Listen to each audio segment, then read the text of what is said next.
The story begins with rain falling on the ground and a hand touching the ground as the raindrops fall. A woman is pointing a sword at a young man, and he thinks she wants to eliminate him. She stares at him, grips her sword tighter, and drives it deeper into his body. The young man coughs up plasma and looks at his hand, now also covered in plasma, and thinks she looks so beautiful. And precisely because he cannot have her, he reaches out and touches her face. Then, the woman steps away from his body and just watches him. The young man thinks she is cursed, and the system notifies that the marriage has been cancelled. Request for Dekulin's elimination issued. Someone playing this game says, "Thank God, finally they stopped talking." It took ages to fix that bug. He finally managed to fix that error that kept happening in the marriage cancellation storyline. This is Kim Woo-jin. He says he's almost free from these intermediate overtime shifts and is a game developer. A console game development studio in South Korea, known as a wasteland for console games. Rue emerged like a storm, releasing one hit after another, quickly becoming a globally recognized studio. The game he's testing now is a AAA title that Rue has poured all its investments and profits into making. In other words, they're screwed if this game doesn't do well. The essence of this game is that the difficulty and story change depending on the player's choices. Perhaps that's why, despite being a single-player game with advanced AI and named characters, it's getting a lot of attention from the community. Furthermore, there are dozens of classes like Knight, Mage, Explorer, Demon, Demon Hunter, Noble, King, and more. Thanks to this great variety of classes, players have the freedom to be whatever they want in the game. In other words, if this game succeeds, they'll be swimming in money. And the protagonist thinks that, at the same time, if the game flops, the studio will fall with it. He better check the character settings again. The reason he's been doing overtime for the past few months is this guy, the main character of the episode who's finally bug-free. The elimination of Dekulane. Dekulane von Gram Ukleine, one of the mid-level bosses in the game and also a named villain. There were countless bugs to fix in all possible storylines with this character, and they finally managed to eliminate him without anything going wrong. The reason for his elimination in this route is being stabbed by his fiancée, which makes sense considering everything he did. Then someone calls out to him. It's a woman, asking how the testing is going. This person is the team lead of the development team he's part of. In Yu Ara, she's also his ex-girlfriend. They were together for 7 years, always felt happy together and all that. Kim is naturally lazy, but unlike him, she's a workaholic since birth. Her ambition helped him become a better person. But in the end, they broke up, and he couldn't change even with all her effort. In says she heard he was having trouble with some bugs. Woo thinks that 6 months after the breakup, he heard she had someone new, and he assumes things are going well with the guy again. Yu says rumors spread fast in the company and agrees that yes, things are going well. Jin thinks it's not great to hear that from her and says he hopes she marries the guy. The team lead tells him to stop being sarcastic and focus on the bugs. They have to make more changes. Some things changed at the end of the story. The protagonist asks again and complains it's always the same, wondering if she's sure that Dekulane is a mid-boss because he seems more like a Reaper. That's the charm of both the character and the game. Dekulane becomes stronger as the story progresses. The game's difficulty depends on the player's choices in the end. In asks if he knew the model for this character was him, and whether he didn't notice they were identical. Kim replies he only met the artist a couple of times.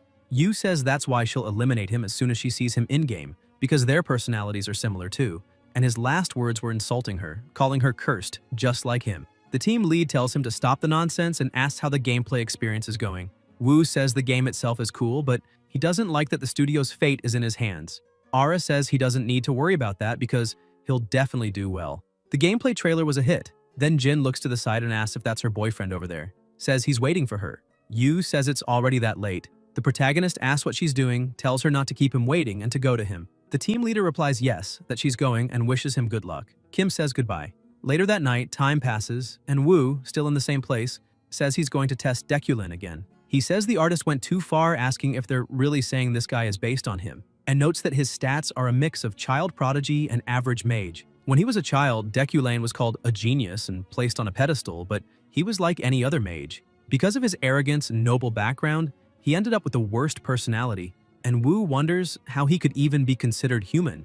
Jin keeps thinking that he's supposed to get stronger as the story progresses, but he's already surrounded by people who hate him. He wonders why they didn't put that in another attribute or personality trait, something less obvious. He says the model is supposedly based on himself and goes to check the comprehension attribute, wondering if it's something like empathy. He thinks that this character might have become more empathetic than him, at least. In the end, the protagonist admits he added everything that seemed good, but now that it's done, he feels a bit embarrassed. He figures it's better to revert things to the original before something goes wrong, and decides to just get some rest. Then, a message arrives, startling Kim, who wonders if it's the writer. He replies asking if there's anything the writer wanted to change about the model since it can still be altered. The writer replies no, he was just waiting to take a look. Wu wonders what he means and asks if he's talking about seeing the finished model. The writer laughs and says no, just look out the window. Jin wonders what might be outside the window. He looks up at the sky and notices something strange. The light is so bright it reflects off his face and he wonders what the hell is going on. It's as if the sky has a hole in it. Then skulls and other strange dark things begin to appear. Kim asks himself where he is and who this is. A voice calls him child and tells him not to forget, always stay alert about him, and that Dekulin is not tameable. He might be quiet now, but he could do something at any moment. He's just hiding his true talents for now. He is a vile villain. Then, in another place, a voice tells Dekulin to get up. The young man opens his eyes. A girl asks how long he plans to keep sleeping and what kind of person he calls himself. Wu thinks he gets it. It's been a few days since he took over this body, but it still feels like a dream. The girl asks how long he's going to lock himself up over a woman, if he's trying to shame the entire family or what. She says she'll leave the documents there and tells him to get moving unless he wants to get fired. Jin thinks that ever since the day that weird sky appeared, he's been in this strange body, in a strange place. It's been a week. He's inside the game he created. The familiar settings confirmed it. And now, the worst character in this game, who can't escape elimination no matter what. A man destined to be erased, he became the villain. Dekulin. He's in Eucline Mansion, in Dekulin's room. At first, the protagonist thought this was all a dream, but after a while, the realism of everyday life made him accept the truth. He wonders if this is some kind of afterlife for being struck by lightning. Either way, one thing is certain. He literally became the villain of the game he was developing. Dekulin von Gramm Eucline. He's the mid-boss of the game. No matter which route you take, he's the root of all problems, the enemy of everyone, and he's harmed countless characters. Kim wonders why the hell he had to end up as this sworn villain. He thinks another big problem is that he has no idea where in the story he is right now. All he knows is the total mana he has, but not how fast it runs out. He can't prepare for something like this. And he's not joking when he says that everyone, including himself, tested the game hundreds of times during development. This character only survived once. He was nothing more than a villain created to be eliminated and serve his purpose as a mid-boss. Wu asks if that's the document they left behind. It's written about the basic understanding of magic and skill use in relation to mana. Yariel von Gramm Eucline is the woman who left this stack of papers while Jin was sleeping. She's Dekulin's half-sister, and in his place, she's the one who acts as head of the Eucline house. She doesn't have a good relationship with Dekulin, and the woman Yariel mentioned is probably Julie. The protagonist assumes something has already happened between him and his fiancée, and Dekulin's sister also said that if he didn't want to get fired from his fancy job as a professor, he better get up immediately. Kim notices she said professor, and the lecture is today, so he should go. He's never given a lecture before, but he needs to do something to gather more information. The system notifies him. Primary survival objective become necessary for the game's progression. Secondary mission, university lecture, shop coins. The words float above Wu's face as he wakes up. Because of this, and Yariel, he feels he needs to start doing something. There are ways Dekulin could die because of Yariel. Anyway, those shop coins are really important. Jin wonders what he should lecture about since it's kind of an annoying concern, but it's okay. This body has the comprehension attribute. The system says comprehension is a unique grade trait with the ability to understand anything, can be activated by consuming mana. Before becoming Dekulin, the protagonist gave him this skill so he could develop a bit of empathy. Since it's a unique grade trait that only appears later in the game, it likely has hidden effects. Still in the same place, Kim is getting dressed and says, "These clothes and this bathroom look weird," but he's using them naturally. It feels like he's lived as Dekulin all his life. Normally he'd feel strange wearing clothes like these, but now they seem elegant and even bring him comfort. These are other traits of his: intimidation, dignity, and aesthetic sense. It's as if they're telling him this body now belongs to him. He doesn't even feel like saying anything that might be considered rude. The formality he once found stiff now feels natural. Though his main goal is to gather information, this first lecture doesn't feel out of the ordinary. He himself is now a noble and upper-class member of society. Wu is a totally normal man from South Korea, objectively tall and handsome. And on top of that, some adjectives others use to describe him: a pathetic, lazy idiot. That's who he is, and he won't let himself get lost, so he won't let his guard down. Jin gets into the car and thinks he's never ridden in such an expensive one before. And thinking about expensive cars reminds him of that one time, which still makes him mad. The protagonist looks to the side and notices there's a boy and wonders who he is. The boy calls him professor and hands him a document saying, "Here it is." Kim wonders if he's Dekulin's assistant, or maybe his secretary, and asks if he's a sorcerer. The boy replies that he's served him for 3 years. Wu thinks he assumed this document was the lecture material, but it's just a script to follow.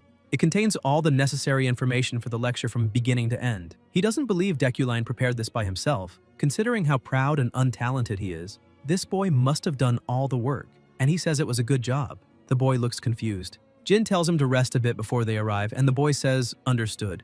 Deculine has a dark aura, and the protagonist wonders how terrible he himself must be. He even feels sick just for having praised someone. He wonders if that's the real Deculine, and he thinks he felt it while leaving the mansion, as if Deculine's consciousness was starting to invade his own. The driver says they've arrived. Kim steps out of the car and sees that this is Deculine's workplace, the Imperial University. He wonders if the location mentioned in the letter was Rodeo Hall. In Rodeo Hall, a lecture hall, a voice says they'll finally get to hear a lecture from Professor Deculine, and they heard he was a master of spell interpretation. Apparently, he was a prodigy as a child. Wu asks for everyone's attention and introduces himself, saying his name is Deculine von Graham Ukleine, and that he will conduct the lecture as the head professor of the university's magic tower.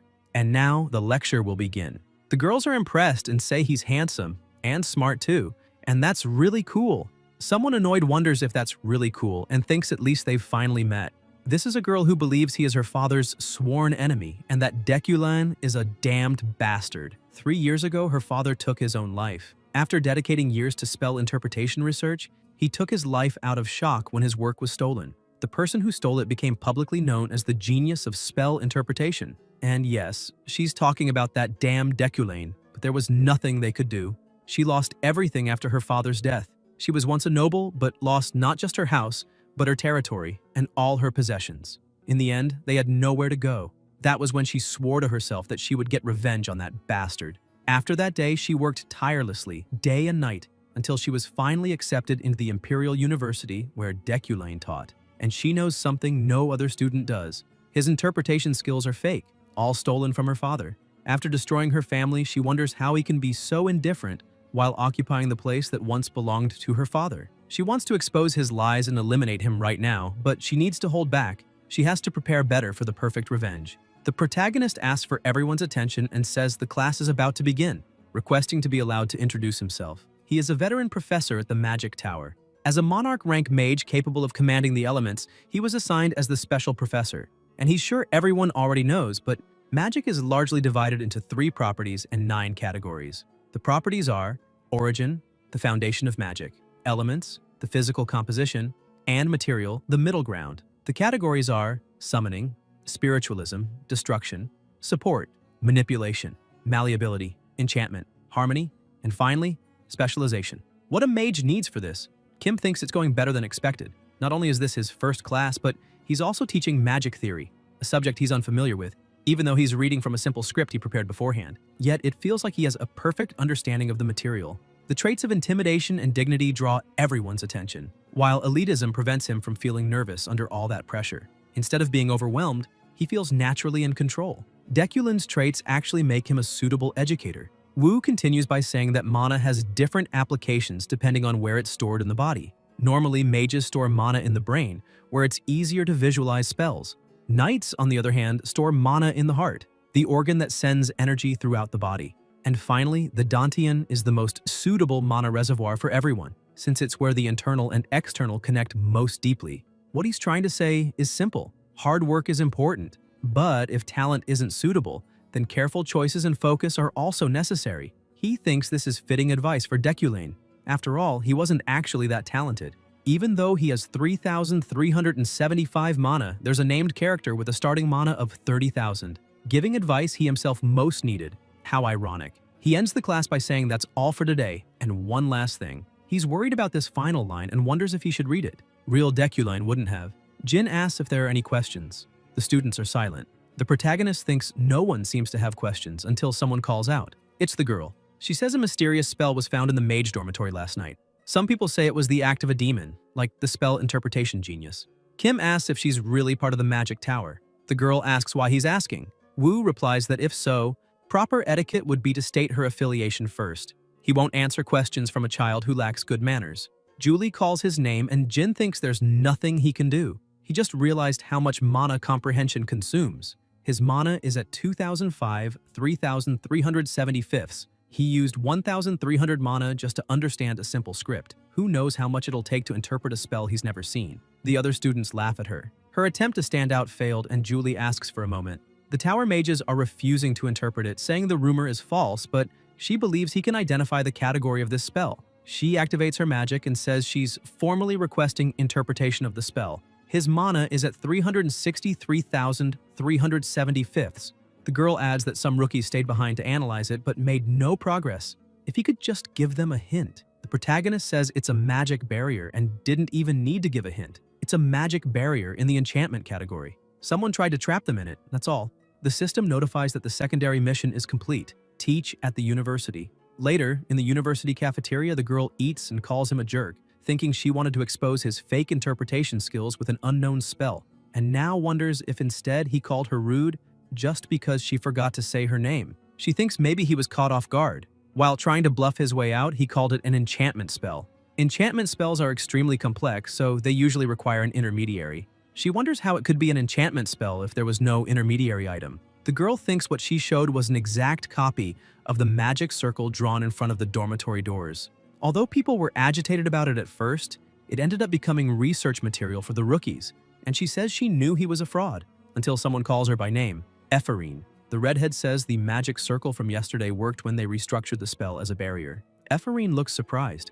The redhead says she's impressed. They were too scared of the professor to ask anything, but Ephrine had the courage. Ephrine tells her to wait and asks if she really means it was a barrier. The redhead replies yes, and asks if Professor Deculin isn't amazing. How did he know it was an enchantment spell without an intermediary? Ephrine thinks no way, that's impossible. The redhead thanks her and says they'll submit a report about it and include her name. Ephrine thanks her and thinks it must have been luck. In the end, it only boosted his reputation. She looks at a paper that says, Advanced Elemental Magic Comprehension, 5 credits, Professor Deculin. She realizes it's a subject taught by Deculin this semester, and she remembers the saying, know your enemy and yourself and you'll never be defeated. She's going to have to mentally prepare to face that idiot every day. And just wait, she's going to expose him. The system notifies secondary mission completed. University lecture, currency stored. The protagonist thinks this could have gone very badly. The moment he looked at the spell, comprehension activated involuntarily. Just looking at the spell's intertwined lines was enough to drain all the remaining mana in his body, and he wasn't even able to understand what kind of spell it was. Even if he had twice the mana he has now, he wouldn't be able to grasp its principles. At least nothing went wrong, until someone approaches and says, It's been a while. Kim looks and thinks, this person, white hair and shining eyes. He's seen them many times through his monitor. Julie von Dea Freyden. She asks how he's been. Wu thinks she's Deculin's fiancée and a named character who will eventually rise to the peak of knighthood. He didn't expect to see her there and says he's not sure. Let's say he's doing fine. Dea asks if he's really okay, even after breaking the promise they made a week ago. Jin wonders what promise. He has no idea what she's talking about. It's best to dodge this and says he doesn't remember, so if she'll excuse him. Freyden steps in front of him and asks if he's trying to run away again, like before. The protagonist thinks she's not going to let him pass. He says maybe he forgot because of the fever he had and asks if she could tell him what promise they made. Julie remembers telling him, if you're so confident in yourself and confess your ambitions and arrogance to everyone, then I'll be with you, even if the world collapses. In the present, Dea says she was wrong to trust him and that he can go.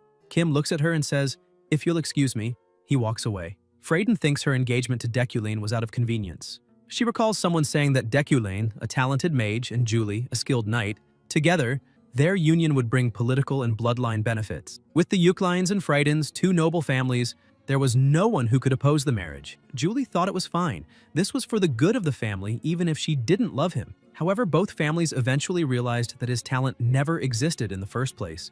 Maybe he didn't want to admit it, but he lied to the world by calling himself a spell analysis genius and becoming a professor. After some incidents, he stopped presenting any achievements. Still, the Euclines and Freydens stayed quiet. She's sure it was because neither family wanted to become gossip. They didn't want the failure to be exposed publicly, but she can't forgive this situation. She was fine with a loveless marriage, but she can't tolerate lies. That's her conviction as a knight, that's all. And Deculin says he was going to do as she asked. He agreed too. And Dea asked if he wasn't going to keep that promise to the end. At the Imperial University, Magic Tower. The Imperial University is the best in this game, and the Magic Department is the top among all others.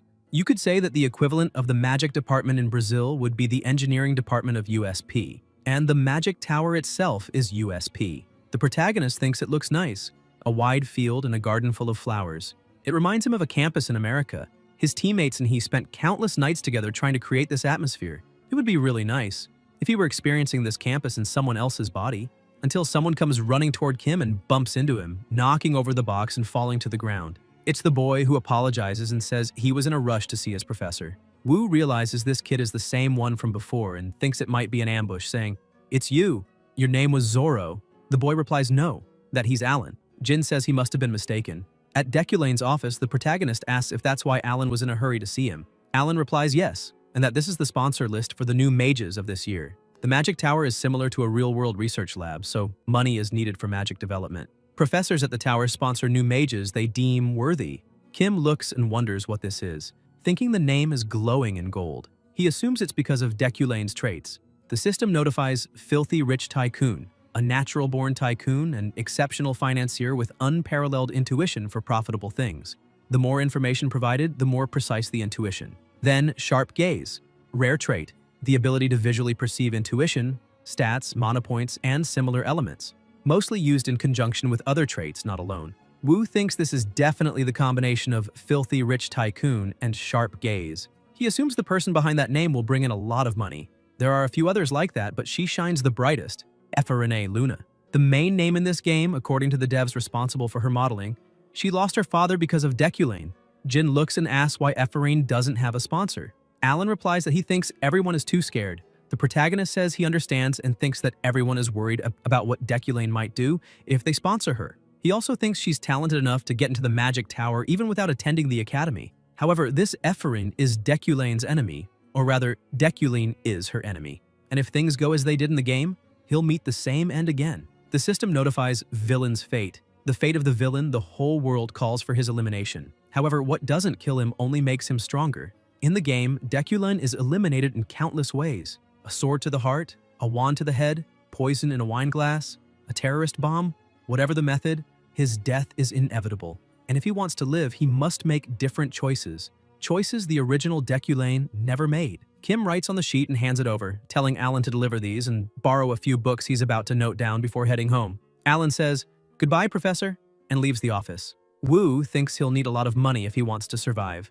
Many of those destined deaths can be overcome with money. Investing in a mage is the only way to earn money. However, that alone isn't enough. There are countless people in the world who hold grudges against him. They'll try to eliminate him whenever they get the chance. So to survive, what he really needs is the only way. He must become strong. However, Deculane's talents are only average. At this rate, he won't be able to handle the future risks unless he prepares properly. He won't survive the many eliminations to come, but he has one advantage, his attributes. Deculane can't control all 4 elements like he boasts, but he definitely has potential in manipulating the earth and fire elements. And combining earth, fire, and metal results in one of Deculane's other traits, Midas Touch. The system shows info about Midas Touch. It's a unique trait, consuming all the user's mana to unlock the target's potential. Therefore, Deculane's talent in metal manipulation lets him control levitating blades powered by chi.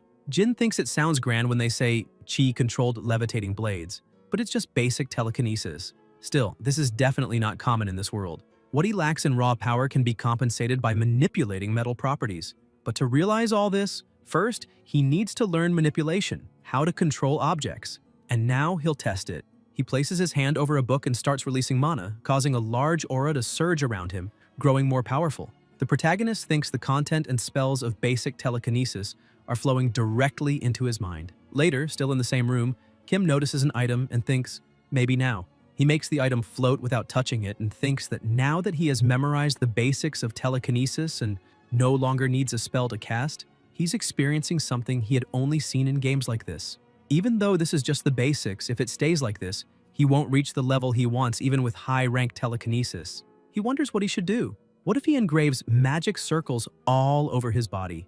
In this world, magic circles become stronger the bigger they are, so if he understands everything about his body using comprehension, not just his brain, but his heart and inner core, he'll place magic circles all over to strengthen his telekinesis. Of course, there's a chance his body will become overloaded or suffer side effects, but this body has a trait called Iron Man, which allows it to endure those side effects.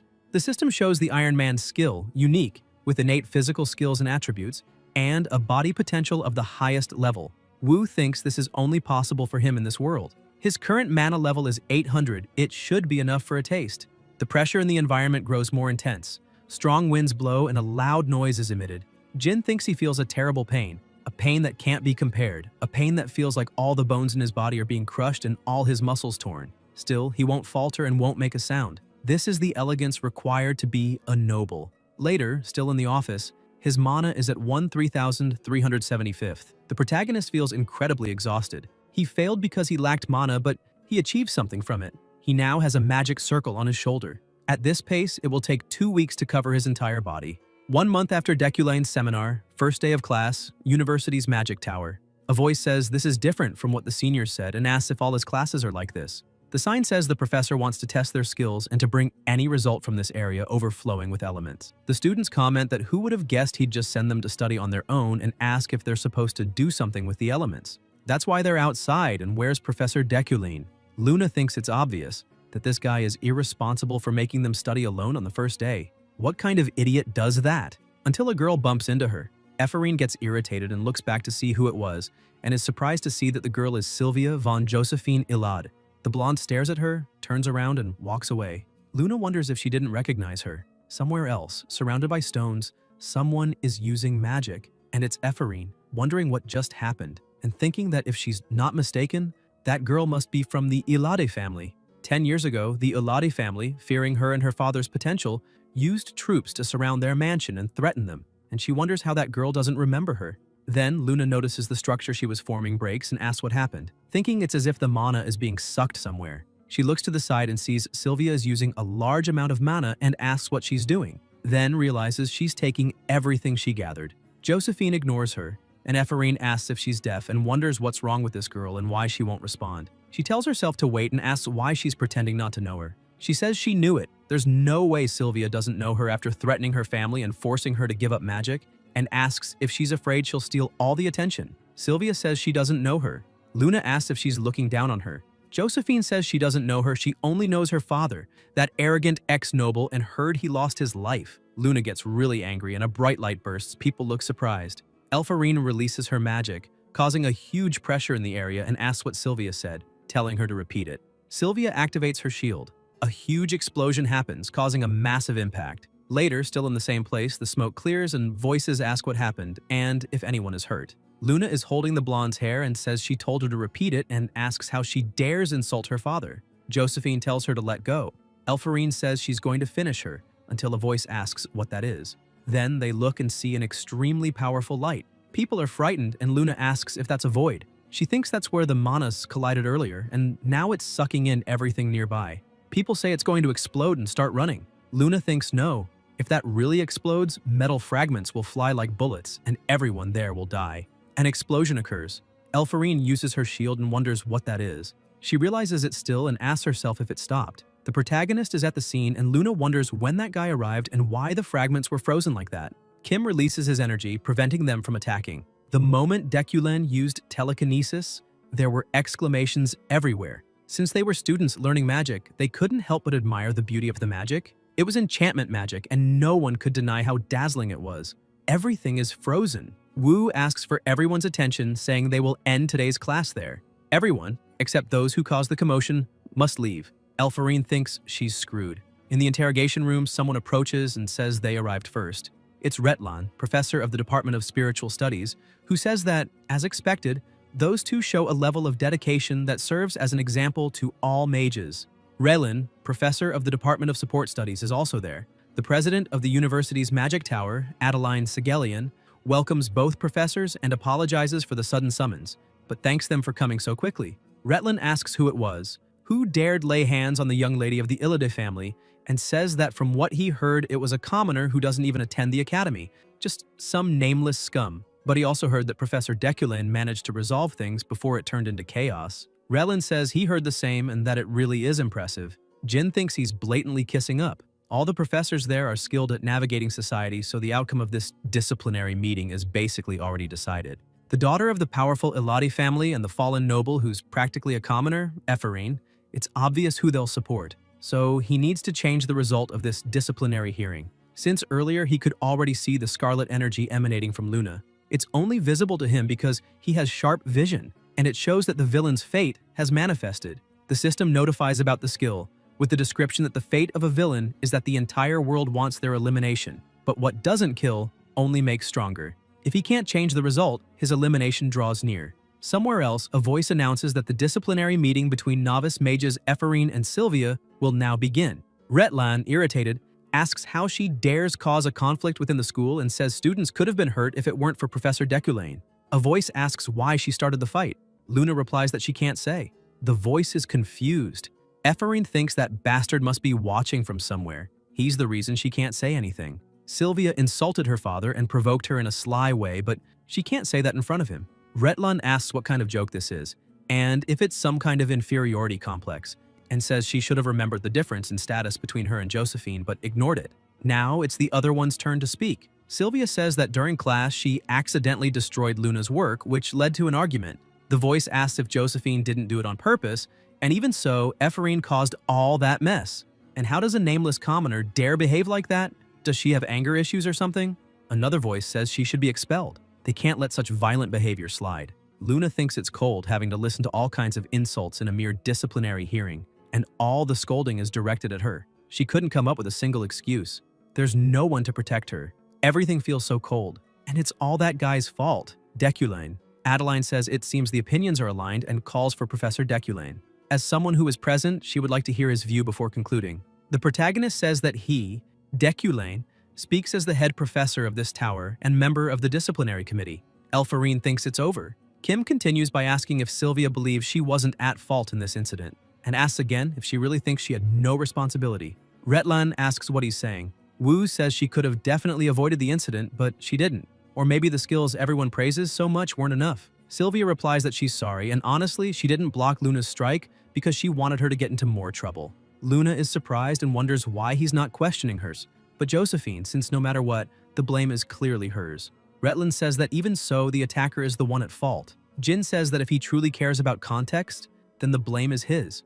After all, it happened in his class, and asks if Retlan wants him to take responsibility. Retlan replies that of course not. He just thought it was unpleasant. Elfarine thinks he's refuting the professor who was siding with Sylvia and wonders why he's going so far to defend her. The president says, that's enough. The kids need to fight to grow. These kids just became freshmen, so instead of arguing about who's to blame, they'll just let the situation go.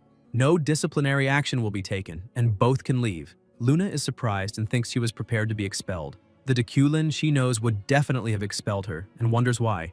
Retlan says, as expected of Deculain, he has an amazing way of analyzing situations, always for the student's sake. Jin looks to the side and sees Elfarine there. She says she has a question and thinks that if he remembers her last name, if he knows her father, and if he knows that he suffered all his life under him until he took his own life, and assuming Deculain does remember, and chooses to dismiss the verdict to protect himself, and even so, if he doesn't even remember her father, wouldn't that be even more painful?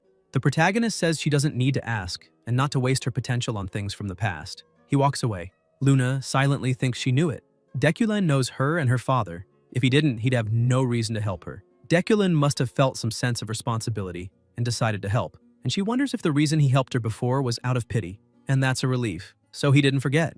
And if he still remembers her, that's enough. At least for now, that's enough. The system notifies that the villain's fate overcame the ending variable. Shop coins earned. Elsewhere, a car is moving and a voice inside asks if that really happened. It's Giltheon von Ludwin Illada, head of the Illada family, third-rank spiritualist, who also says Sylvia doesn't need to worry about that girl anymore. Ephraim is very talented, no doubt, but she lost her opportunity. 10 years ago, on the day of the aptitude test for entering the academy, Luna met her for the first time. The mage says it's impossible that both had the talent to become archmages, and asks what the hell, if there were two of them on the field, what the hell was happening? The peak of the magic world, Eternals, beings at a level not even the Emperor can touch. Those who reach this level are called archmages, and have their names recorded in the continent's history. However, according to tradition, only 3 people can become archmages in an era.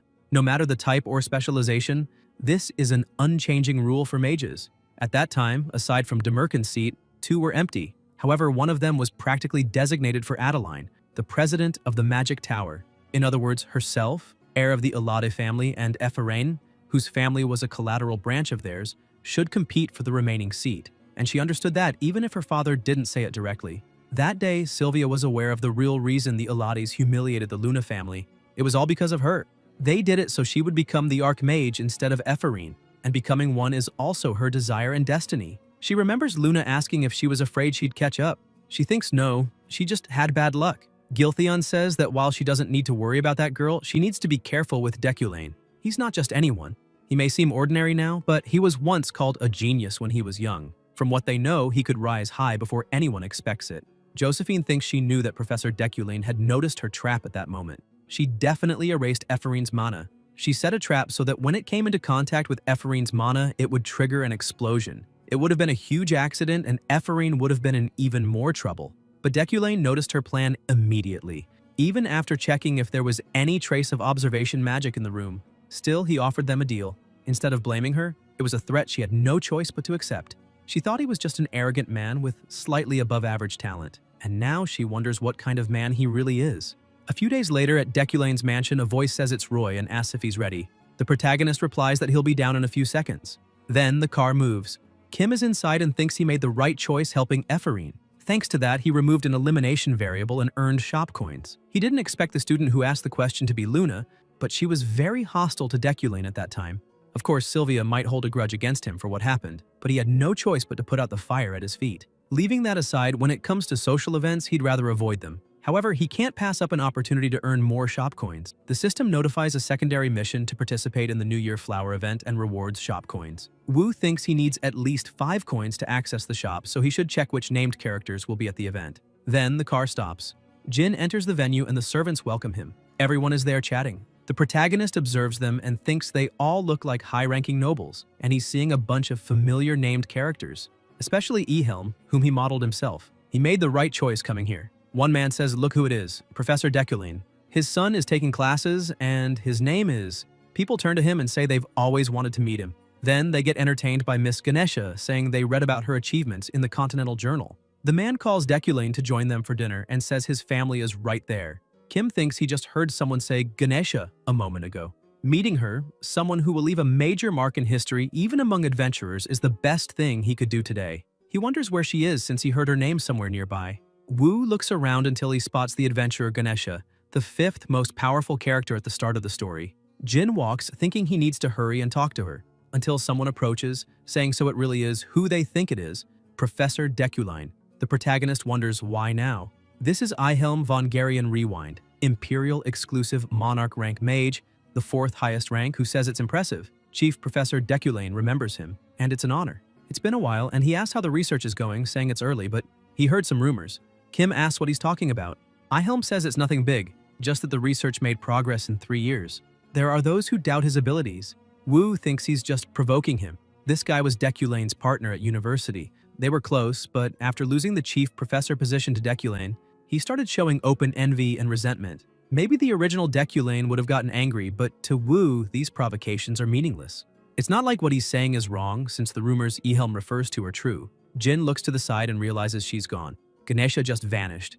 Jarian says that if he acts so arrogant and ignorant, no one will want to be like him. The protagonist thinks, imagine missing her, just because he got stuck talking to a bastard like this. Kim calls out and tells him to cut the crap and get out of his way, then insults him, calling him a moldy, cheese-stinking bastard. Ehelm gets irritated and starts muttering to himself, as Wu walks away thinking he needs to find Ganesha quickly before she leaves the social event and gets familiar with others. His plan will be ruined. People ask where he's going.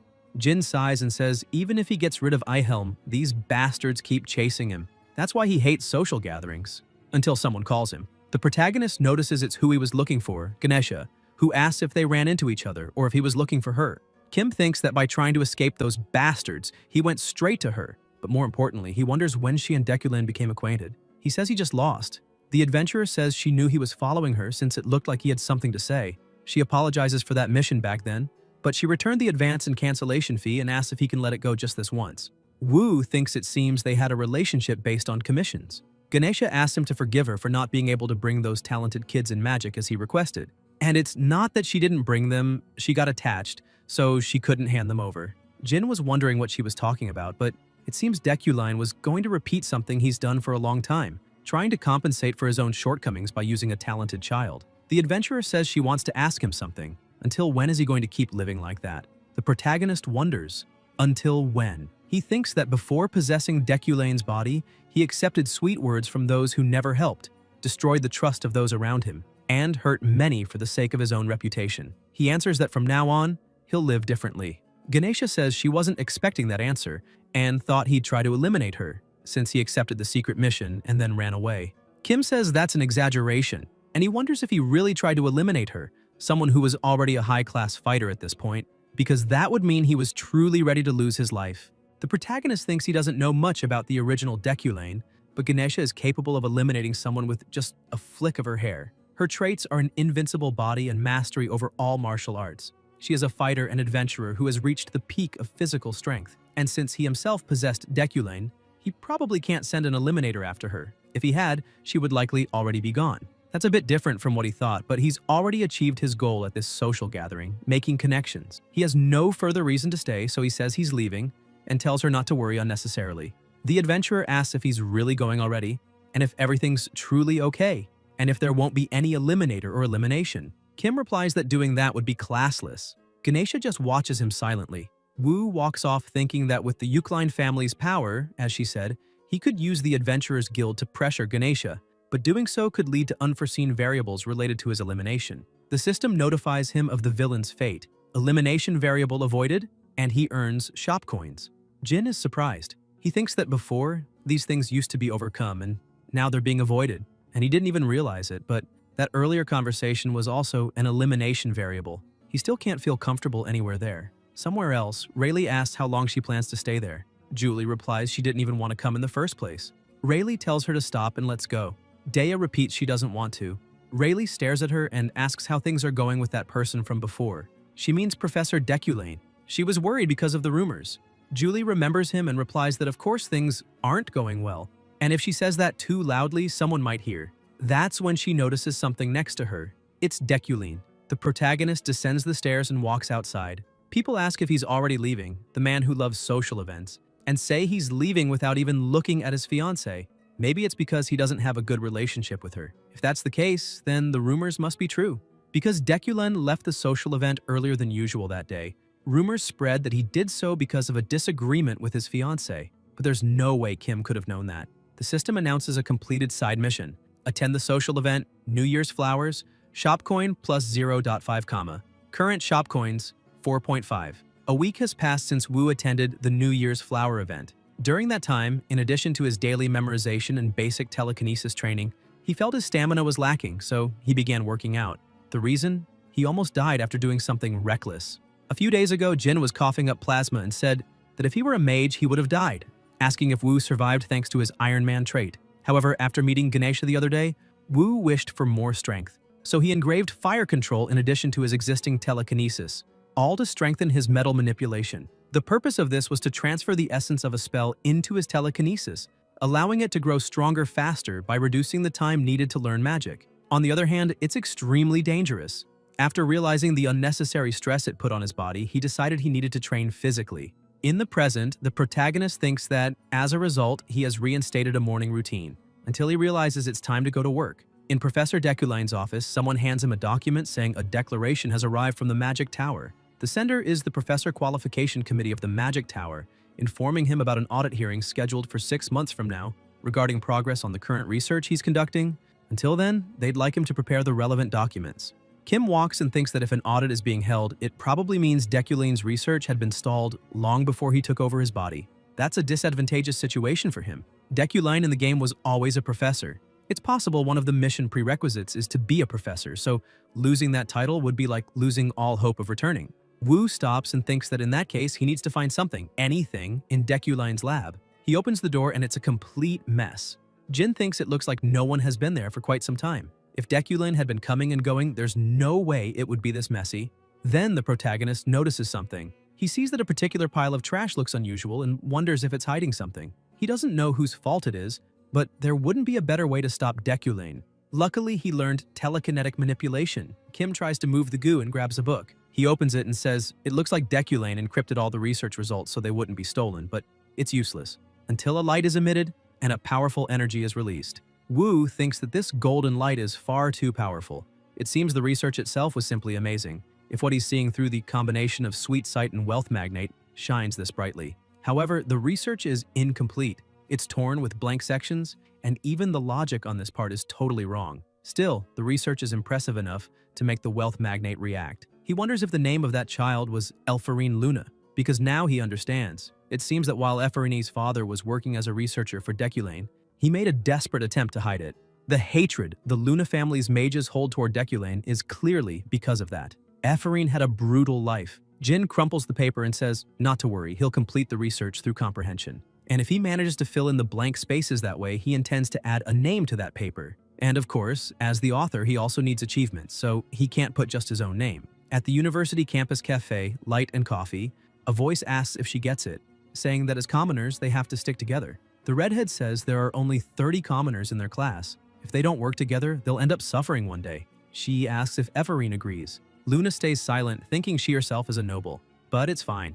She wonders how she's supposed to fulfill the role of a noble when she doesn't even have a residence or land. What kind of noble is she, really? The redhead says she definitely has to come. Another girl says she's the representative of the commoners and was also a victim of Sylvia. Elfarini wonders if these people think of themselves as some kind of leaders of the common folk. The boy says it's true, but to create a club they need permission from a supervising professor, and he thinks the professors won't like gatherings like the one they're having now. The redhead says that's the problem. Someone asks about Professor Reelan. The girl replies he's known for sucking up to that fat noble. They mention Professor Carmel but decide against it. He'd rather be eliminated by suffocation than breathe the same air as commoners. The boy says obviously Professor Deculane wouldn't give them permission either. Meanwhile, Luna is distracted, wondering if they're really going to eat that. She hopes not. The redhead stands and says right, they'll try asking Professor Deculane. She asks if Luna would talk to him on their behalf. The boy says that now that he thinks about it, Deculane is actually pretty fair. He looks down on everyone equally, noble or not. The redhead says she avoided expulsion thanks to him and asks if that means she caught his attention. Effarine says it's not like that at all and asks if they really think he's a good person. She wonders why the vibe is turning so weird and thinks she doesn't want to get involved with Deculane. Luna runs off saying she can't do it. The redhead says never say never and to just think about it. Effarine says she's completely wrong and doing that will just have the opposite effect. Julia grabs her arm and Luna asks what's the problem. She nearly bumps into someone and a voice tells her to move. When Effarine looks up, she sees it's Deculane. The redhead wishes her luck.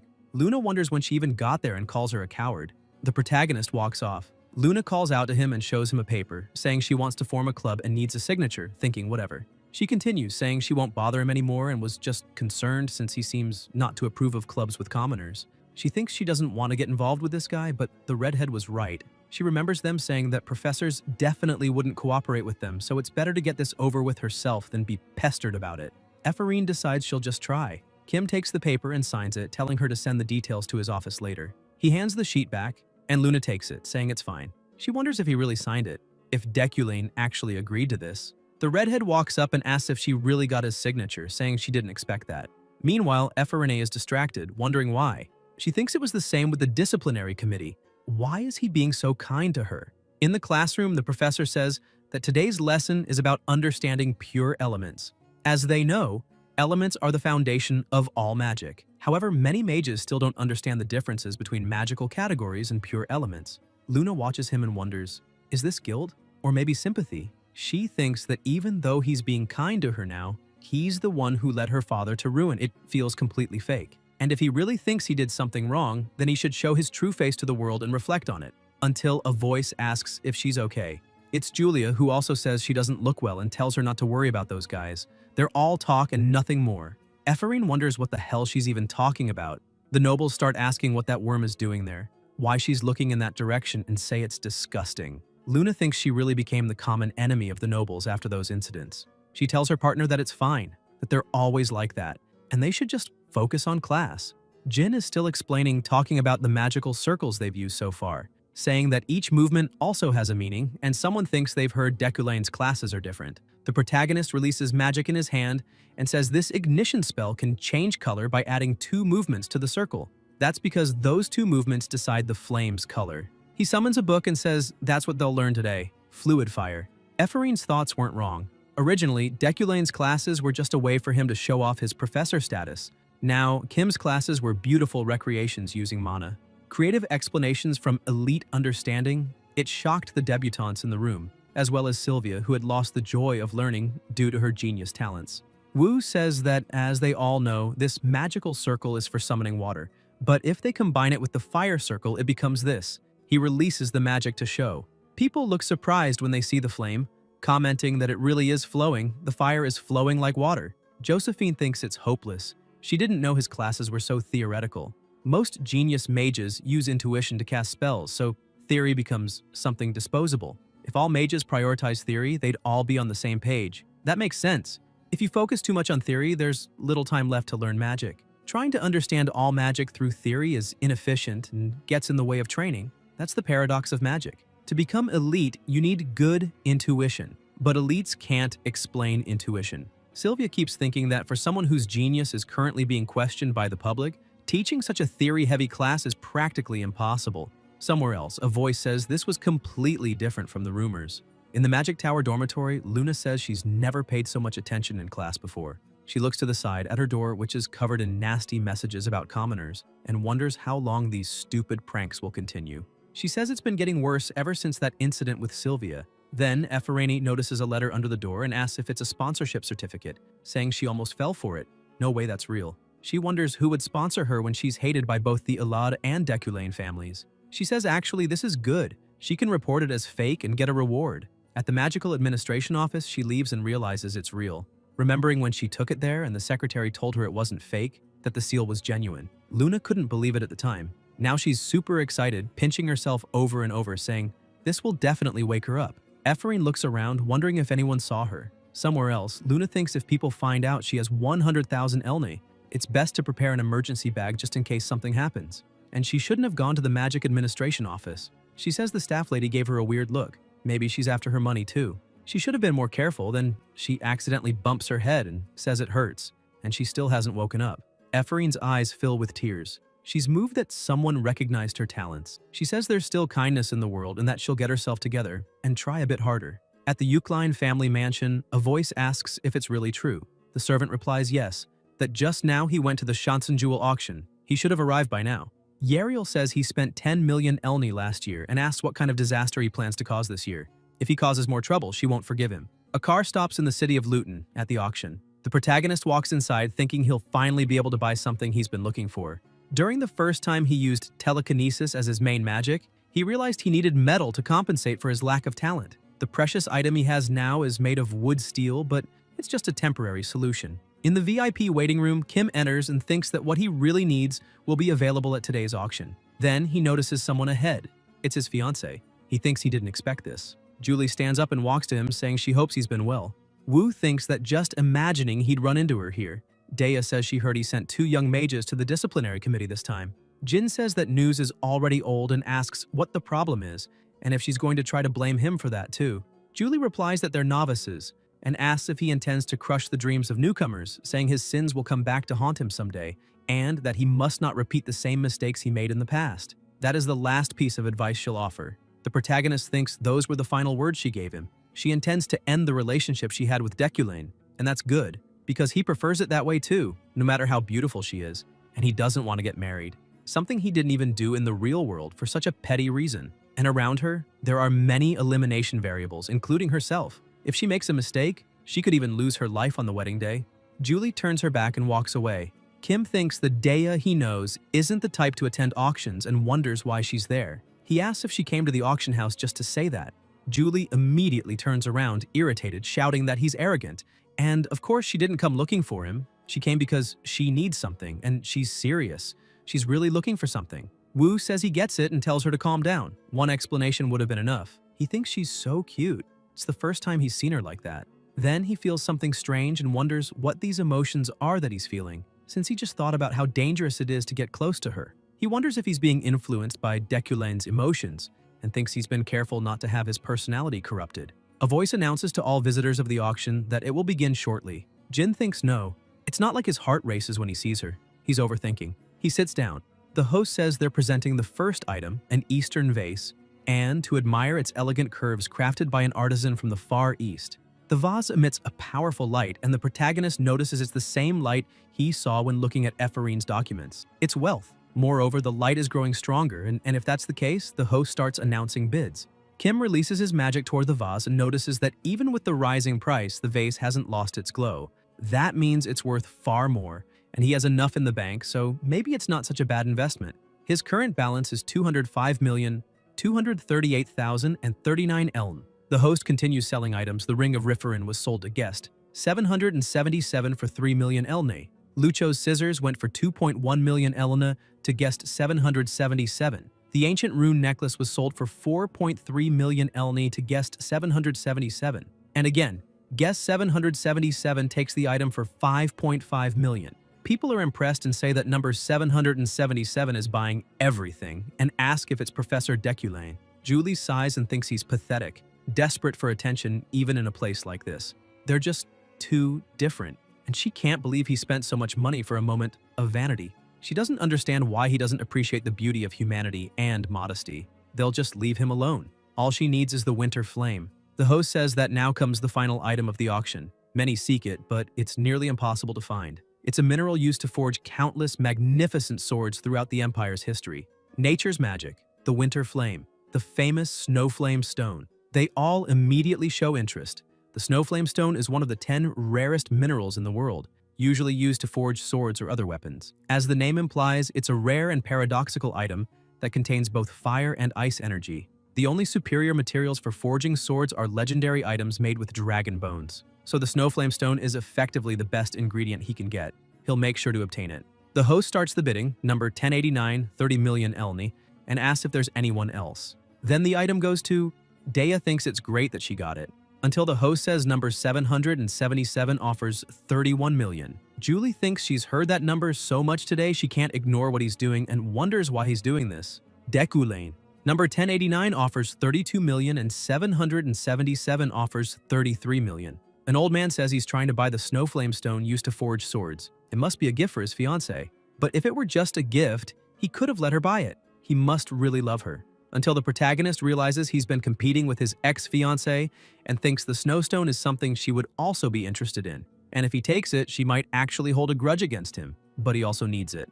It's the first time it's been sold in 3 years, and she wonders when another might be found. But she also thinks it could be dangerous. Yet for the sake of her precious item, she has to get the snowflame stone. Until a voice offers 42 million, and the host announces that the owner of the magical metal is guest number 777. People comment that this was very entertaining. Professor Deculain got it. This auction must have been the most competitive ever. Freyden went a bit overboard, and someone says the professor is working hard to give his fiancée a gift, and he already saw what he wanted too. Julie, very angry, grits her teeth and thinks that once again everything is repeating just like last year. She never wanted this to happen. Their engagement day was the worst day of her life. Deculain had said that this should provoke her to marry him, and that's how good he was. And in front of all the wealth he showed her, she only felt humiliation, and she thought he knew what she truly wanted from him. So she left the room, ruined her own wedding. But that wasn't the end. People around started commenting about her, saying she was so dignified. But in the end, she gave in to Deculain. She heard that she was promised the position of captain in the Ukleine Knight Order in exchange. They say she begged for it. Obviously, he was the one who spread those rumors, tarnishing Dea's image. She thought that he believes she'll come back to him if something like that happens and that he's an idiot. Someone who can't love, no matter how much he tries. In the present, Julie thinks that even now until she notices he's approaching her. The protagonist asks if she also wanted the snowflame stone. Dea wonders how long he intends to insult her. Kim apologizes. Julie is surprised to hear that. Wu turns and says if she'll excuse him. Dea keeps watching him, still surprised, wondering what he's apologizing for, if it's for getting the snowflame stone, because the Deculain she knows wouldn't apologize. Then Julie looks to the side and realizes it's Josephine, the eldest daughter of the Freyden family. Somewhere else, a car approaches. Jin is inside the car thinking that he assumed Julie wanted the snowflame stone to keep for herself, and that she's probably mad that he bought it instead of her, and he was surprised that she didn't attack him. He wonders how much of a piece of trash Deculain was for her to want to eliminate him. The protagonist enters his house and the servants welcome him back. Kim looks to the side and asks if something happened. They reply that the young lady is at the house. Wu walks to her. Yariel says that was supposedly to pay for the mines and asks if this is what he does with the money. Jin thinks it's no surprise she had that much money in her personal account and hadn't paid much attention to it, and says not to worry because he bought something that will bring them benefits. Graham, very angry, says he's treating her like a trash can. The protagonist thinks this isn't good. Tears stream down her face, and Yariel asks if he thinks her destiny is to clean up his mess every time he does something, and says their finances are not doing well, and the workers and herself are working hard not to drown in debt and asks if he just went and spent all that money, and what kind of piece of shit he has to be to gamble with money that belongs to the territory. She releases a terrifying and powerful mana. Kim thinks the villain's fate is being activated, but that golden light behind the red aura, that's the wealth magnate being activated too. The meaning is simple. If he doesn't get through this situation, he'll die. But if he succeeds, it will bring him a lot of money. And he knows the answer to this problem, so he says not to worry. Graham tells him to shut up and asks if it looks like she's worried now, because she has to work her ass off to fix what he did, and asks if he thinks she wanted to do that, and if he even knows she gave up on university and missed a date because of him. Woo says she doesn't need to do that. Yariel asks what he's talking about and says he's done nothing but spend money since their parents died, and now he spent 150 million elm in a single day. Jin says he'll give up the position of family head. Graham asks what he just said. The protagonist replies that he said he'll give her the position of family head. Yariel is extremely surprised and can't believe it, telling him to stop talking nonsense and not lie to her. Kim says that's no way for a noble to speak and he's not lying, and that he can swear if she wants. Graham asks about swearing and if he means a mage's oath, the kind that can eliminate someone if they break it, and if he's serious. Woo says yes. Yariel says it makes no sense and asks why he'd do that out of nowhere, and if he hit his head somewhere. Jin replies that she doesn't have to believe him if she doesn't want to. Graham says she'll eliminate him if he goes back on his word. The protagonist asks if she's planning to leave now. Yariel replies, of course. Since someone spent all the money at the auction, she has to do something about it. She slams the door and leaves. The system shows the villain's fate. A deadly variable was overcome and shop coins were earned. Kim thinks it seems the storm has passed, at least nothing bad happened, and there's no problem giving her the position. If he keeps changing things one by one like this, he'll be able to escape. Ganesha appears and says he really was serious when he said he would change. Woo watches her and says she's an unwanted guest. The adventurer apologizes and says she was just passing by, and what she saw was very shocking. Jin asks if there's any reason to be shocked and says she would do a better job than him being the family head. Ganesha says still, Yariel Graham doesn't have a single drop of Eucline blood. The protagonist wonders what she's talking about, as he doesn't remember this being in the game, and thinks he already knew Yariel wasn't Deculine's biological sister. However, he wonders if she doesn't have even a single drop of Eucline plasma, because he'd never heard anything about that. Ganesha asks if he's okay with that and says that, to begin with, he was the one who requested this, to determine if he and his sister had any blood relation. Kim wonders if there was that kind of past he didn't know about. He says even so, Yariel is still Yariel. The adventurer is impressed and says he's surprising her a lot today. She didn't think he would say something like that. Woo thinks he could say the same. He didn't know this kind of past existed. Ganesha says alright, she'll make sure to protect his sister's secret, and there's one more thing before she leaves. She heard that the six-headed snake has started to move. The six-headed snake are the leaders of infamous criminal organizations across the continent. Each one of them has a bounty worth millions. The adventurer says they're after items bought at the auction house, and even if the auction house manages to deliver them safely, he'll have to stay alert the moment they arrive at the residence. And it seems he's been neglecting magical defenses quite a bit lately. She leaves behind a cloth with energy around it and walks away. Jin places his hand over his face and thinks this was something he didn't know. But knowing it doesn't change anything, from the beginning, he isn't Deculine. His treatment toward Yariel wouldn't change whether she was his biological sister or not, because she will always be Deculine's sister. So he'll just hide the truth. Somewhere else, a few people sit around a campfire and a voice says they're telling the truth. That Professor Deculine has changed a lot. It's almost like someone else is in his skin. He's completely different now. It's the adventurer, who also says that even that trash seems different, now that he's saying nice things. The guy says it's because she has a thing for handsome men, so no matter what he says, she'll keep liking him.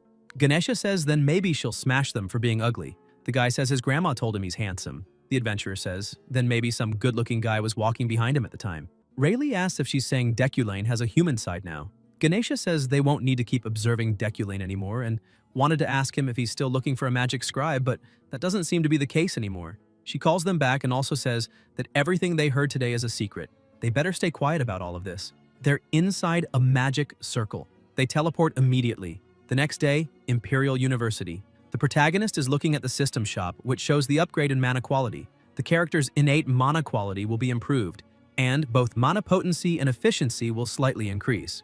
Kim says now he can finally use the system shop, but still doesn't have enough coins to buy what he needs. In the system shop, this system allows him to use shop coins to strengthen characters, and he can also improve named characters using the shop, not just himself. There are few opportunities to use the system shop. He'll only have 6 chances until the end of the second half. The reason is that he can only use the shop once per level, and each time the level increases, the amount he needs to spend doubles at the very least. Wu says he can't rush and waste this valuable opportunity. He's consistently training memorization, physical training, levitating blades controlled by Qi, and more, integrating them into his routine, but he still lacks combat power compared to infamous named villains. For the sake of growth, what he needs now is the mana quality improvement, so he's going to try to collect the 4 shop coins he needs. Until he says for someone to come in, Alan enters and hands over some papers, saying to take a look. It just came in, and he thinks he'll need to be careful. This was published in today's issue of the Mage newspaper. Jin sees that Lockhart is wanted. There have been eyewitness reports of the Mage Eliminator, Lockhart, in the area, and people are being advised to avoid staying outdoors. The protagonist wonders about this Mage Eliminator and recalls that he's the greatest threat to Mage players in the first quarter of the game. So this guy is appearing now. If he were just a normal mage, it would be a threat to him, but in his current state, there's no reason to worry. In fact, this might be an opportunity to earn shop coins, so he hopes to bump into him, saying there's no reason to be concerned about a Mage Eliminator. He says he's going to the library, so Alan should return as well. Alan says he understood. Then Kim pauses and realizes it's true, and asks if Alan has any interest in becoming an assistant professor. Alan says of course, then the boy widens his eyes and yells loudly, then asks if he's saying he'll recommend him as an assistant professor, even though he always told him he had no talent. Wu says he's asking now because he's seen how serious he is about all of this, and thinks that obviously it's because he got a system warning that he needed to choose an assistant professor. He says that's enough questions and tells him to take this, a bracelet with the Euclidean emblem, and to keep working hard. Alan gets very excited and thanks him. Jin thinks Alan's ability to organize documents and handle various tasks is excellent, and he'll be very useful, so he can't let him go. Everyone who held resentment against Deculane's cruelty eventually gave up and ran away, yet this boy is still doing all sorts of work on his own, and he wonders how long before he might run too. He tells him he can leave early today and buy something to eat with that. When Alan tries to say something, the protagonist just turns his back and walks away. The boy watches him. In the staff-only library, Kim enters and thinks that the reason he came to the library was because of what the Lunas wrote. What he found in the lab was about the invention of pure elements, but it had many mistakes and gaps, so he has to make up for it. It would be great if he could find a useful grimoire on manipulation too. He looks to the side and asks why she's in the staff-only library, and it's Sylvia. She gets startled when she sees him. 10 minutes earlier, the secretary was speaking telepathically with the professor, saying the young lady claimed she was looking for study materials, even though it was an executive-only room. Retland said it didn't matter and that they didn't need to restrict the successor of the Alada family and this year's top rookie mage, and to let her use it freely since it was for her studies. The secretary told her he said it was fine, and to feel free to walk around. Sylvia's hobby is studying literature and languages. She came to the executive reading room to find material that met both criteria simultaneously. The novel she found was written in none other than ethanol. With the disappearance of the fairies, its value has risen, making ethanol novels even rarer. That was the reason she visited the executive reading room, which she normally wouldn't have access to. And of course, she didn't expect to find Deculine in that place. That's when Wu asked why she was in the executive reading room and if she wanted to summon the disciplinary committee again. Sylvia is startled and wonders what he's doing there. She's sure she heard he never even comes near the library. She says she's there looking for a certain document and already got the professor's permission. Jin says that means the professor ignored the school regulations and the librarian is complicit in that. In that case, they also need to be disciplined. He looks at the book in her hand and takes it, saying this is an ethanol novel, and the purpose of breaking the regulations was to find a romance novel written in ethanol. The blonde asks how he can read in ethanol and says to wait. That's not the important part, it's because she's interested in language-based literature. The protagonist gives the book back to her and says he'll let it slide this time. However, if she comes there again without proper permission, he'll take disciplinary action, so unless the goal is to flaunt her family's influence, she should ask someone to borrow the book for her. He walks away. Sylvia lowers her head and thinks that he humiliated her. She just wanted to understand fairies through novels written in ethanol and wonders how Deculine was able to read ethanol, since it's inconsistent and difficult to understand. Meanwhile, the apprentices are training their magic. Relin says it's their first practical training session, but everyone is doing well, and he thinks they're not afraid of the Dark Mountain. Retlin says training will have to stop at night, but even so, he's proud of them. The Dark Mountain is located a bit away from the university grounds. It's a place of considerable significance and designated security for the Magic Tower. The forest serves as a training area for real-life experiences, as well as a rich repository of magical materials. Because of this, the danger posed by animals and poisonous creatures is high, leading the Magic Tower to impose multiple protective barriers and assign a professor on duty for patrol. Retlon calls for Deculine and says the professor in charge of duty this week hasn't been chosen yet. They need to pick someone new. and asks who he thinks would be appropriate. Kim replies that he himself will take the duty. Retlan is surprised and says it's as expected from the head professor. Seeing him take the lead as an example really makes him the epitome of what a professor should be. Wu thinks it's not for any noble reason like that. The system notifies the side quest, the darkness of the magic tower, shop coins, and reward for additional achievements. Jin thinks something is drawing him there, and that must be why he received this side quest. He wonders what's about to happen on that mountain that turns this game into a horror genre at night. The professor says for everyone to start organizing and the students say goodbye. 9 hours later, in a cafe near the magic tower, there's food on the table and a voice says, "They're so beautiful, too pretty to eat, and they look delicious." They ask if she's really going to buy all of them. Ephraim replies, of course, and says they can dig in, thinking she now has 100,000 eln, and says it's on her. Julia says she already sent in the club constitution plan, it should be approved soon, and to consider this the first unofficial meeting. The boy says he just hopes others won't hesitate too much. There aren't many people signing up, but not to worry. So long as the club management is solid, people will join eventually. The redhead says, speaking of which, she heard there was a training session on the Dark Mountain earlier today. Luna says yes, and that 50 people volunteered, even though accidents occasionally happen there. Then, an extremely loud noise is heard. They rush outside to see what it is. They run toward the noise and a voice cries for help. Ephraim immediately runs ahead. Julia tells her to wait, something feels wrong, but Luna keeps running, until she suddenly stops and asks what she just said. Ephraim appears in another place, similar to a shadowy forest, and she's confused, asking where this place is, saying she was just on the cafe street. A voice calls for help and Luna thinks it's true. Someone was asking for help and asks where the person is. The voice replies it's over there. Ephraim comes across someone and asks if they're all right. Then plasma bursts out and the person starts screaming loudly. Luna watches in shock and thinks someone is attacking. Then her eyes widen as she sees someone approaching, and it's Deculane. Ephraim asks if he just attacked that woman and how he could attack a civilian. The protagonist tells her to open her eyes and look again. That's not a person. Luna looks again and realizes it's a terrifying creature and asks what it is. Kim replies that it seems she was under the effect of an illusion, something demons do. Ephraim begins being pulled back and Wu tells her not to interfere and to get out of there. Luna asks what that is and Jin says it's time to hunt. He thinks the monster is furious because it just lost its prey. Then the protagonist moves, dodging the attacks. The creature charges at him and tries to attack again. The two face each other and Kim thinks the core on its forehead must be what causes illusions. Thanks to his mental resistance, it's useless against him. His plasma is boiling. The Deculane bloodline is making him even more furious. The system notifies about the Euclid attribute rank, bloodline, contents.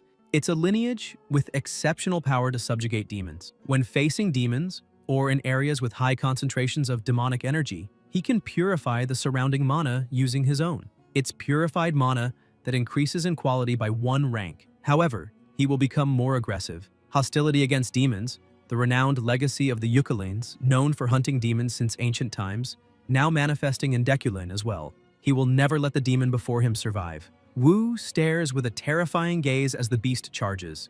Jin, without hesitation, attacks. And the system notifies the side quest, the darkness of the magic tower, shop coins, additional achievement, defeat the first demon, shop coins, family lineage, Euclid, unlock attribute. The monster is defeated and the protagonist calls the creature filthy, saying that even in its moment of elimination, it reeks of filth. He thinks the demon's appearance signals the true beginning of things. It's the sign that marks the start of the game without the player. Somewhere else, Luna opens her eyes and sits up in bed, startled. The nurse notices she's awake. Ephraim asks what happened and says she was in the forest.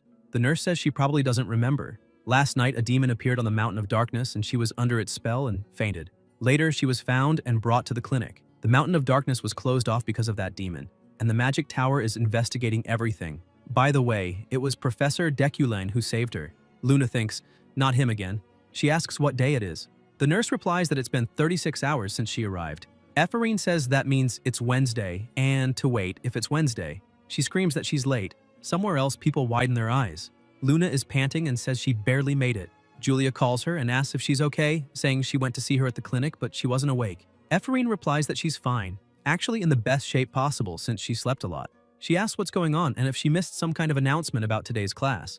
The redhead says she doesn't know. When she arrived, it was already like this. Must be a special class today. The protagonist approaches, along with his assistant. Luna wonders who that is. Kim says he has an announcement to make before class begins. This is Alan, and he will be his assistant. People comment that they thought he preferred teaching alone and heard that he never had an assistant before.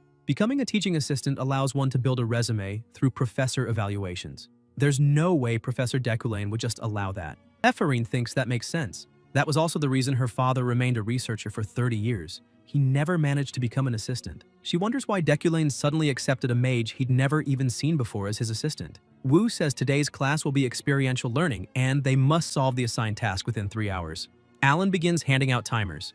Luna thinks her father's legacy is that bracelet, and every time she looked at it, she wondered, for Decoulain, who was her father, why didn't he give him a chance? And why is he doing good things now? But she thinks no, she needs to focus, finish the assignment, come up with a spell fast. But her head is full of all sorts of thoughts, until a voice says 22 minutes and 15 seconds. Done. And it's Sylvia. People are impressed and say not even 30 minutes passed.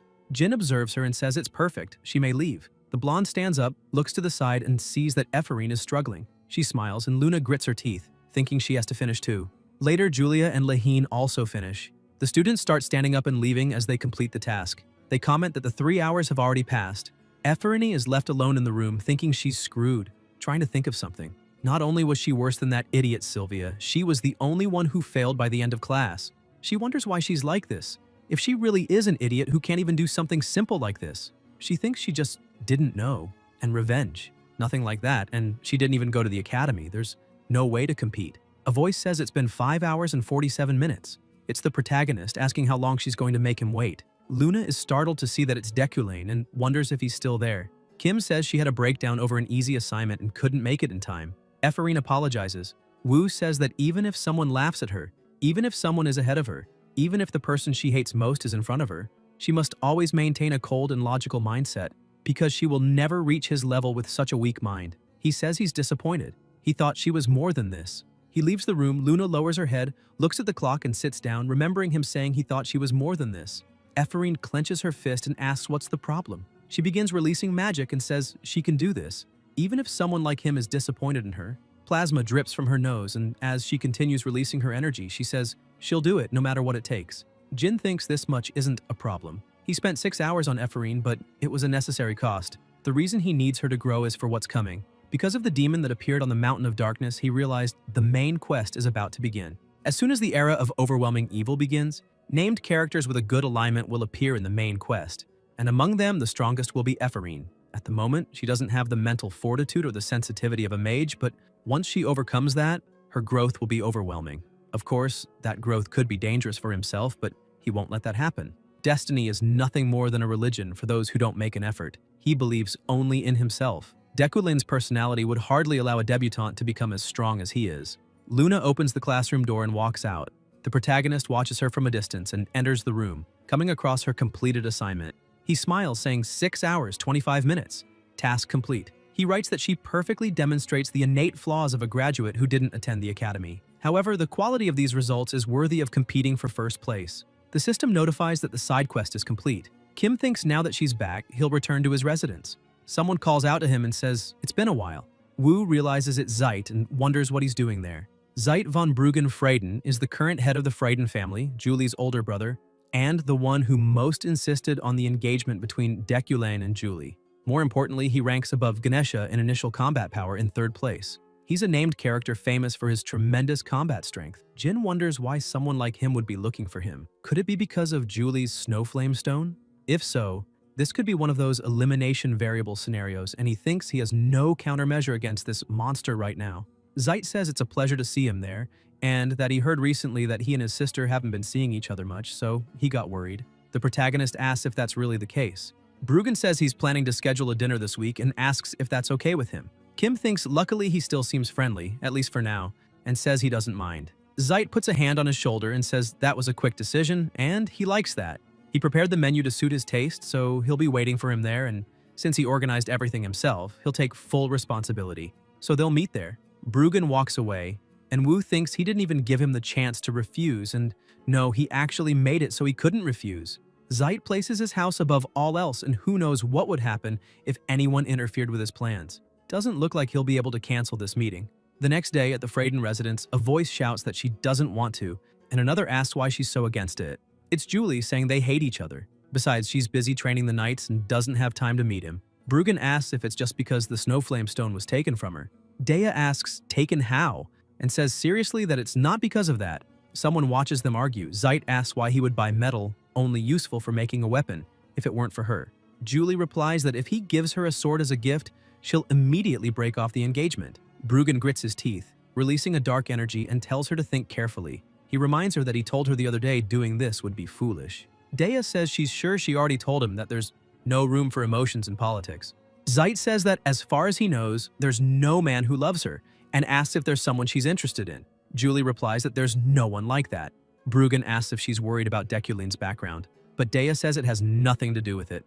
Zeit asks why and tells her to make sure she arrives on time. If there's a problem, they'll deal with it there. He leaves. Julie clenches her fist, draws her sword, and makes some movements with it, causing a strong impact. Nearby, someone approaches from behind and says her sword is too agitated.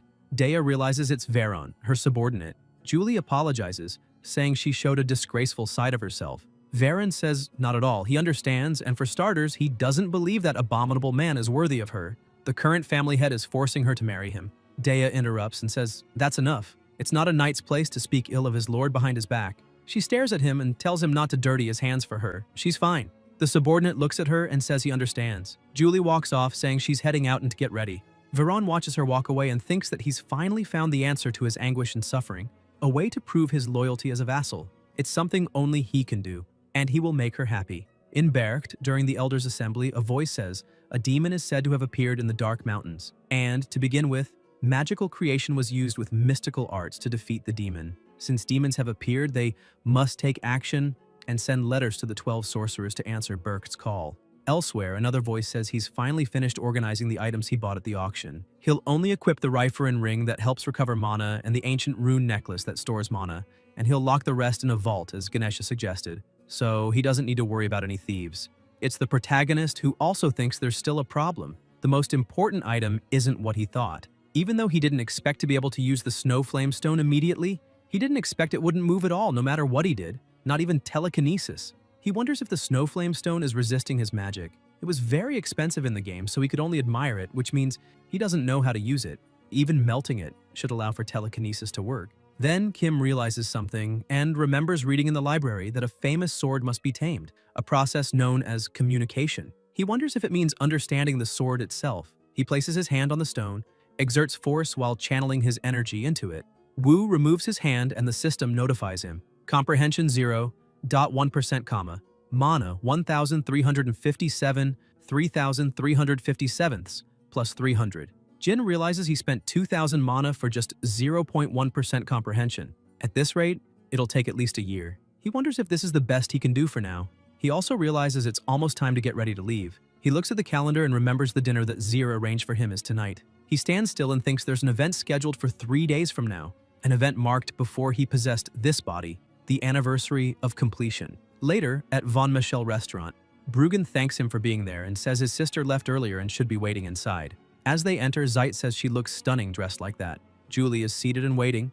Kim looks at her and thinks he didn't know since she always wears armor. But she's very beautiful like this, and it's no surprise Deculine fell for her. Then a voice says, of course, and that he doesn't know how much effort was put into her. They turn and Wu thinks he didn't notice her, since he was focused on Julie, but he didn't expect to see her there. Josephine. Even though they act like sisters attending a marriage meeting, Josephine isn't Julie's sister. She's a named character who Deculine must always be wary of, someone who'll use any means to achieve her goals. In other words, she's a sociopath, the head of Shadow, a secret intelligence network working behind the scenes. She's also known as one of the most powerful individuals, with strength rivaling Zeit's. The only person she truly values is Julie. Because of that, harming Julie would provoke Josephine's wrath. He still doesn't know why she hasn't eliminated Deculine yet, but he definitely felt it. When she entered the room, Josephine exuded a killing intent aimed at him, tied to the villain's fate. The fact that he felt her killing intent means she's a dangerous variable. In the end, he needs to prove that Deculine is serious about Julie to overcome this threat. Bruggen says they should get to the point before the food arrives and asks when they'd like the ceremony to be. After all, it's been 3 years since the engagement. Dea calls him. Zeit says the adults are talking. Jin says, me, and Bruggen says, yes, go ahead and speak. The protagonist looks at Josephine and says he'll leave the relationship entirely in Julie's hands. If she doesn't believe in this marriage, then he's ready to dissolve the engagement. Zeit asks how he can talk about dissolving the marriage so lightly and why the two have been distant lately. He says if that's the case, they should work on fixing the relationship. Ending a marriage isn't a simple matter. The family elders wouldn't approve either. Julie shouts to the family head and asks to let them talk in private. Bruggen calls Josephine to step out. She agrees and wishes them a good talk. They leave the room. Dea asks what he's trying to do this time. She grits her teeth. Outside, Josephine is holding a glass and listening in. Kim looks suspiciously and thinks she's eavesdropping. Behind the door, Josephine is indeed listening. She acted like she was leaving, laughing as she walked out, but clearly it was a cover. There's no way she just left. But that might work as an opportunity. She doesn't know he knows about her.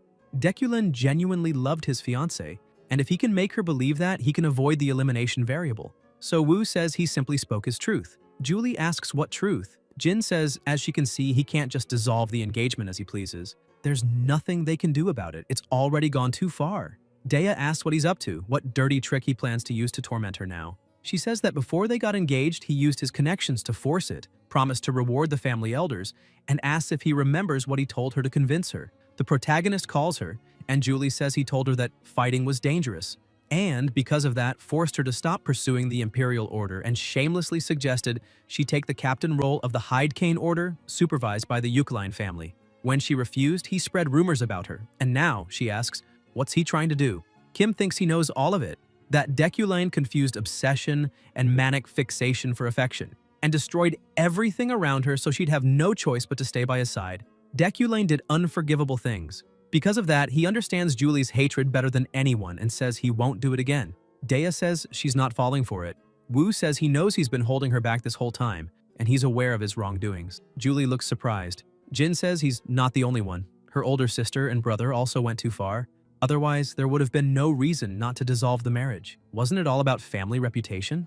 Josephine continues listening behind the door. The protagonist asks if, beyond that, he should leave the family to allow her to pursue her dream of becoming a defender. He says he possesses neither honesty nor loyalty. Julie asks what he's talking about. Kim says he's the complete opposite of the human qualities he seeks, not suitable for her. Dea tells him to get to the point. Wu says there's only one thing he can do: continue the engagement but never marry. He wants, from the bottom of his heart, to set her free, but due to the tangled web of interests, he can't. She can use his name to protect herself as much as she wants until she's ready to realize her dream. He'll keep waiting and maintain the engagement. Julie asks what he's planning and why he's saying all this now. Jin says he's not expecting anything by saying it, but if he wanted something, it would be to see her smile once a month. That's all he wants. Dea is shocked and flustered. Josephine, listening behind the door, is also surprised. The protagonist thinks that just to avoid any elimination variable, he said the words she wanted to hear. But seeing her react so bashfully, she's so lovely acting like that. Julie asks why he would make a request like that so suddenly. Kim thinks there's no way he can deny it. Not even Deculin's love for her has become meaningless. Dea, still embarrassed, says she's not falling for it. She'll never fall for his schemes. Wu laughs, and she asks why he's laughing since she said she won't fall for it. Josephine, listening, wonders if, despite being embarrassing, it means the feelings are real. If so, maybe she'll keep watching a bit longer. The system notifies that the villain's fate, elimination variable avoided, reward acquired, is 2 shop coins. 3 days later, Wu is in the car thinking that 3 days passed so quickly. The anniversary of the end has arrived. He gets out of the car, walking through the cemetery, and thinks that just setting foot there already shakes one's emotions, simply because of the atmosphere, the sunset glow mixing with the plants and every crack in the tombstones. His heart broke before his body could even react. This is the place that carries his memories, not Deculin's. Jin looks at the grave and thinks, yes, his own. The protag remembers when he was in his real body and said he'd add an Easter egg that happened late at night. Yu says she thought it would be nice to add a bit to Deculin's backstory. He's the game's mini-boss, so it shouldn't be a problem. Kim says that would only unnecessarily increase the workload, so not to worry, they're already doing full night shifts, and asks if she knows it's directly tied to sales, so they won't increase the workload.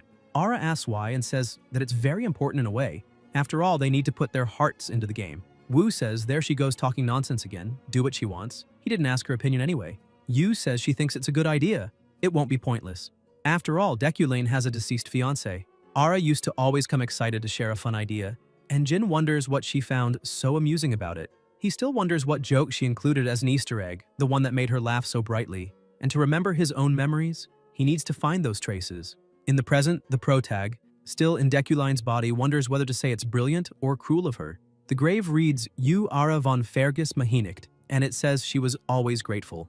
Kim wonders why she put her name on this grave and thinks Deculane was created based on Wu, and why Yu used her real name, and if it was to create Deculane's deceased fiancé, and why she thanked him. Wu kneels, touches the grave, and thinks that a single phrase can fill his entire body with emotion. It's almost like he can hear Ara's voice whispering, memories of those days in the past flooding back. The way she praised his drawings with a shy smile, the way she gave him a coat on a cold winter night, the way she held him and said she loved him, the way she cheered him up when he was tired, and the 7 years she spent always by his side, those memories of her. Someone watches him from afar, saying they finally found him, and calling him a filthy mage. Later, still in the same place, Jin thinks he's calmed down as if he hadn't cried before. Deculane's personality really helps at times like this. Then he notices someone approaching and says it's a familiar face and asks if it's Lockhart. The mage eliminator asks if he knows him and says that's unexpected. How dare an arrogant, conceited mage say that? The protag thinks it's the mage eliminator. This guy is a villain mini-boss available only for mages. The reason Lockhart became the natural enemy of mages is due to his magic nullification trait. The mage eliminator moves fast. Just like in other games, the nullification trait is a very overpowered ability. Not only that, Lockhart's traits have few restrictions, not depending on physical contact. There's no way to use magic at this range. The mage eliminator calls him a stupid mage and says magic doesn't work on him. Lockhart tries to hit him several times, but Kim dodges them all, thinking most mages would tremble in fear because of him. The mage eliminator charges to attack, but Wu is faster and punches him in the face.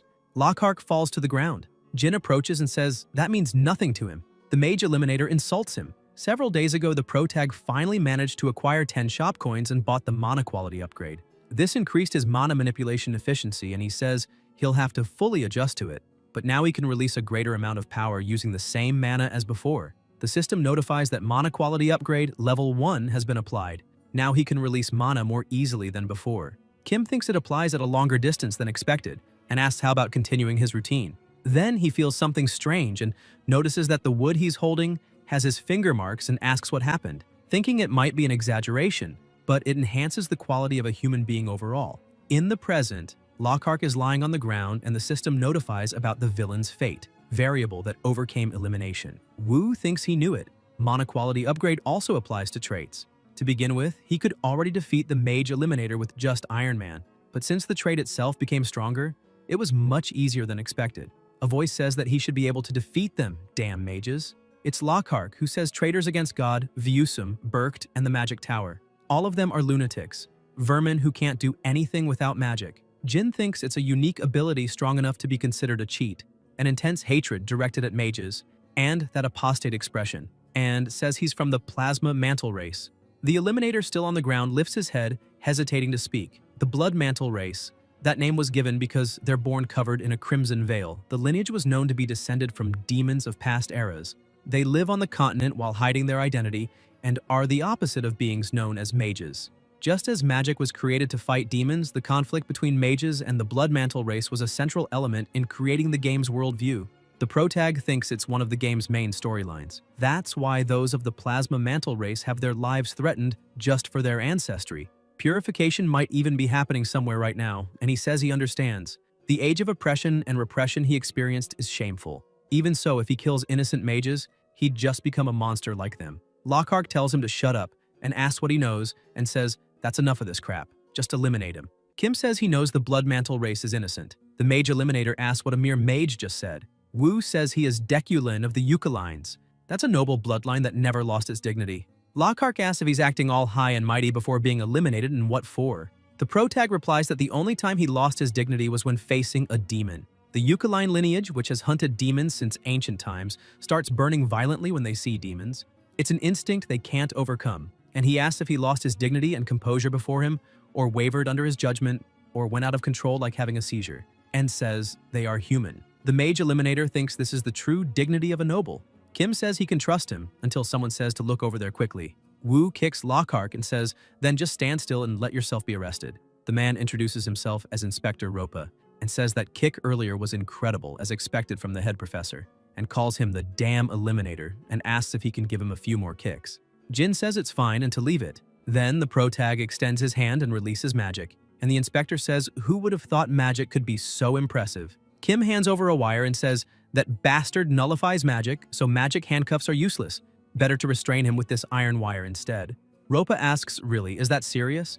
And says now he understands why he was so good at escaping. It also explains why the magic-powered radar didn't work. Wu says he arrived early and asks if he was patrolling. The inspector replies they came after receiving a report and asks if it was him. Jin says no, someone else must have heard the commotion and reported it. Meanwhile, someone is listening from behind a tree. The protag says he's heading off. The inspector replies that he understands. Kim walks away, thinking it's a relief to have resolved things without shedding plasma, in the remnants of himself that still remain. He doesn't want to hurt anyone. The next day, in the Eucaline Estate training hall, a voice says there was a meeting in Berkt for the first time in 15 years. Wu asks if she came in person just to deliver the scroll. Yariel says that since he doesn't care, she had to come herself, and asks if the job of the resident head isn't to take care of the family, and how long is he going to stay naked. Jin reads the scroll, which says that recently there was an incident where a demon appeared in the Mountain of Darkness. As a result, the elders want the mages to go there to discuss this topic. The system notifies that the main quest is called Berkt. Jin says within 1 week with only one guard. Graham asks if he needs a guard and if he should call Jeff. The protag replies there's no need, especially not someone like Jeff, who's more used to handling a steering wheel than a weapon now. Yariel says he can't go without a guard, and he knows that. On the journey to Berkt, his life isn't safe. Kim asks if she's worried about him. Graham responds as if, and tells him not to say such gross things. He just can't let him die before she takes the head position herself. She becomes thoughtful, then says to leave the guard matter to her. She'll handle the task in a trustworthy place. Request from the Freyheim mail. People are training. Julie says it's great and that this attitude is right and to stay focused. Someone is watching from afar. Wondering what to do, a voice behind asks what he means. It's Veron. The man gets startled and tells him to at least make some noise when moving. He starts explaining that a request has arrived for their order, and a big one, but something is bothering him, so he doesn't know whether to accept it or not. The subordinate says not to worry alone and that he can share his concerns with the captain. The vice captain says it's hard to bring such matters to her in the first place. The request is to protect Deculane, more precisely, to protect the entire train. But obviously, they knew that if they asked just to protect him, they wouldn't accept. So, they're trying to mask it a little. Varen says to accept the request. It's a request to protect an entire train, not something just anyone can do. If successful, the order's fame will instantly grow. It'll also help financially. They're a privatized order. The man mentions the captain and Deculane. The subordinate interrupts him and says, no. The captain isn't someone who lets personal matters interfere in a mission. The vice captain agrees, and says he'll bring it to the captain. Varen watches with an eliminating intent. Berkt is the name of the Alps in the northern region of the continent, at an altitude of 3,500 m, and home to the mages of the Elders' Assembly.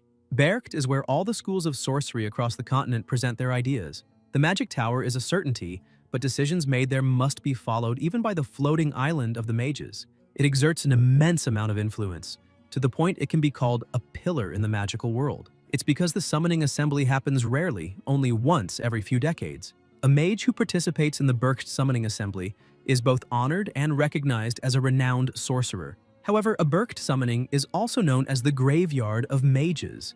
At the train station, platform to Berkt, Julie asks if the preparations are done. The man replies of course and not to worry, and he's coming. The protag approaches with his assistant, who says it's April but there's so much snow. They're really in the north. A voice thanks them for coming. From this transfer station, the Freyheim Order will be in charge of guarding the first half of the train. Kim realizes his fiancée is there. Dea, embarrassed, continues saying they'll do their best to protect them and ensure they have a comfortable trip. Wu watches her, and Julie remembers when he asked her to show her smile once a month. And in the present, she's super serious. She wonders what to do now. If she smiles now, should she? How do you smile? A wide smile or just a light one? And why does she have to go through this? The vice captain thinks that even though he completely hates the guy, she's doing her best because of him. She's truly worthy of respect. And he says he'll handle it. Varen approaches, introducing himself, and says he's assigned to the guard duty this time. The two only came there to show respect after being given such an important role. The man says that this brat is a skilled man, recognized by their orders, so there's no need to worry. Jin thinks he's a skilled man. Just in case, he should check him with keen vision, and feels no special energy coming from him, wondering if he's overthinking. Varen says that most mages are accompanied by an escort, so one has been assigned to a cabin. He'll be responsible for the cabin the mage will be in. The protagonist says he'll be in his care. Julie says that's it from her side and wishes a safe trip. She turns and walks off, looking back and smiling. The vice captain doesn't understand a thing. Kim also smiles, thinking she kept her promise. Several hours later, inside the train, a voice says he can sleep if he's tired. There are still many hours ahead. Someone responds that they'll sleep a bit. The train keeps moving. The assistant is asleep. And Wu thinks that a Berkt summoning is also called the Mage's Grave. There's a special reason Berkt is seen as the pillar of the magic world, while also having such contrasting second faces. It's because of the unexpected event that occurs every time the Berkt summoning assembly happens, the train attack. Passing through that event unharmed is one of the many causes of Deculane's elimination. It's like an intelligence game. This game would be about choosing the safe train among those heading to Berkt. If one wants a safer option, then they buy information on which train will be attacked. If it were the original Deculane, he would have done that. However, that's not possible now because he cut off all the dark connections after possessing Deculane's body. That's why, before coming, he made several preparations to protect himself. For example, that's why he acquired the martial arts techniques of the legendary fighter Estrin using comprehension. Anyway, Alan seems to be sleeping deeply even after causing a commotion from excitement earlier. Several days ago, Jin asked if he'd go to Berkt as his assistant, and says it's dangerous, so he's free to decline. Alan got emotional and said it's a great honor for someone like him. The protagonist, with his germophobic personality, said, if snot starts dripping from his nose, he won't bring him along. In the present, Kim thinks it was unexpected, didn't think he'd come along, even knowing how dangerous it is, and wonders if maybe he's more ambitious than he thought. Then the train stops. Some people get off, Wu stays seated, thinking there's only one station left now, Berkt, and nothing has happened so far. He wonders if he chose the right train, and thinks he made thorough preparations, but they may have been in vain. He's wearing a Georg dress jacket, Georg dress pants, and the shoes too. The potential was unlocked by the Midas touch, increasing defensive capabilities. Before Jin left, he used the Midas touch on clothes from a well-known master to boost defense. The system notifies Steelwood Shuriken, performance enhanced by Midas touch, and the protagonist strengthened various steel wood pieces scattered inside the train. Even applied it to Alan's clothes, naturally protective. Integrity was greatly improved thanks to the Midas touch. Kim keeps thinking he's used the Midas touch so much recently that he doesn't have much mana left and wonders if he should have used it on other things. Then thinks no, important preparations, but it's better if nothing happens. Hopes things stay peaceful like this. The train keeps moving until an explosion happens. A few days before Deculane's departure, Giltheon asks if they give her a lot of work at the Magic Tower. Sylvia says there are many tasks, but she also missed some classes. The family head says that even if she's going to be an archmage in the future, she keeps working harder than anyone. Ilad asks if she didn't do that much. How could she become an archmage? And thinks she's honestly not worried about Ephorine, but wanted to see more of Deculane's classes. And asks why they left so early for the Berkt assembly summons, saying they could have left a few days later. Giltheon pauses a bit before speaking, then asks if she's ever heard that traveling to Berkt is the graveyard for mages. Sylvia asks if that wasn't just a scary story for children. The family head replies that it's not. Every time there's a Berkt summons, some mages always lose their lives. 15 years ago, 11 died. Long ago, being summoned to Berkt meant coming from a prestigious family. Being chosen among the 20 families and participating would record the family in history. However, if families are summoned and don't participate in the assembly, they are permanently excluded from the records. And there's an important rule that a new family will take the vacant spot, and asks if she thinks it's easy to take down such prestigious families. Ilad replies no, and Giltheon says she's right. Sylvia thinks the trip to Berkt is like walking on ice, where those who want to become new prestigious wizards aim to take the lives of the existing ones, and she asks if that's the case. The head of the family replies that this is the reason they are rushing. He received information that a group is planning to attack the train that will depart later, and since he's going with her, he wants to be as cautious as possible. However, if they're discovered, it will definitely be a problem. He thinks he should explain this to his daughter, as she too will face the cruelty of this world. Then, Giltheon asks if she believes any of the 12 traditional families has always been part of this group. He says that if anyone should be punished for this, it would be all the mages. The eliminations on the way to this assembly are basically treated as magic, a natural end. In the present time, still on the train, it suddenly stops, and an explosion occurs.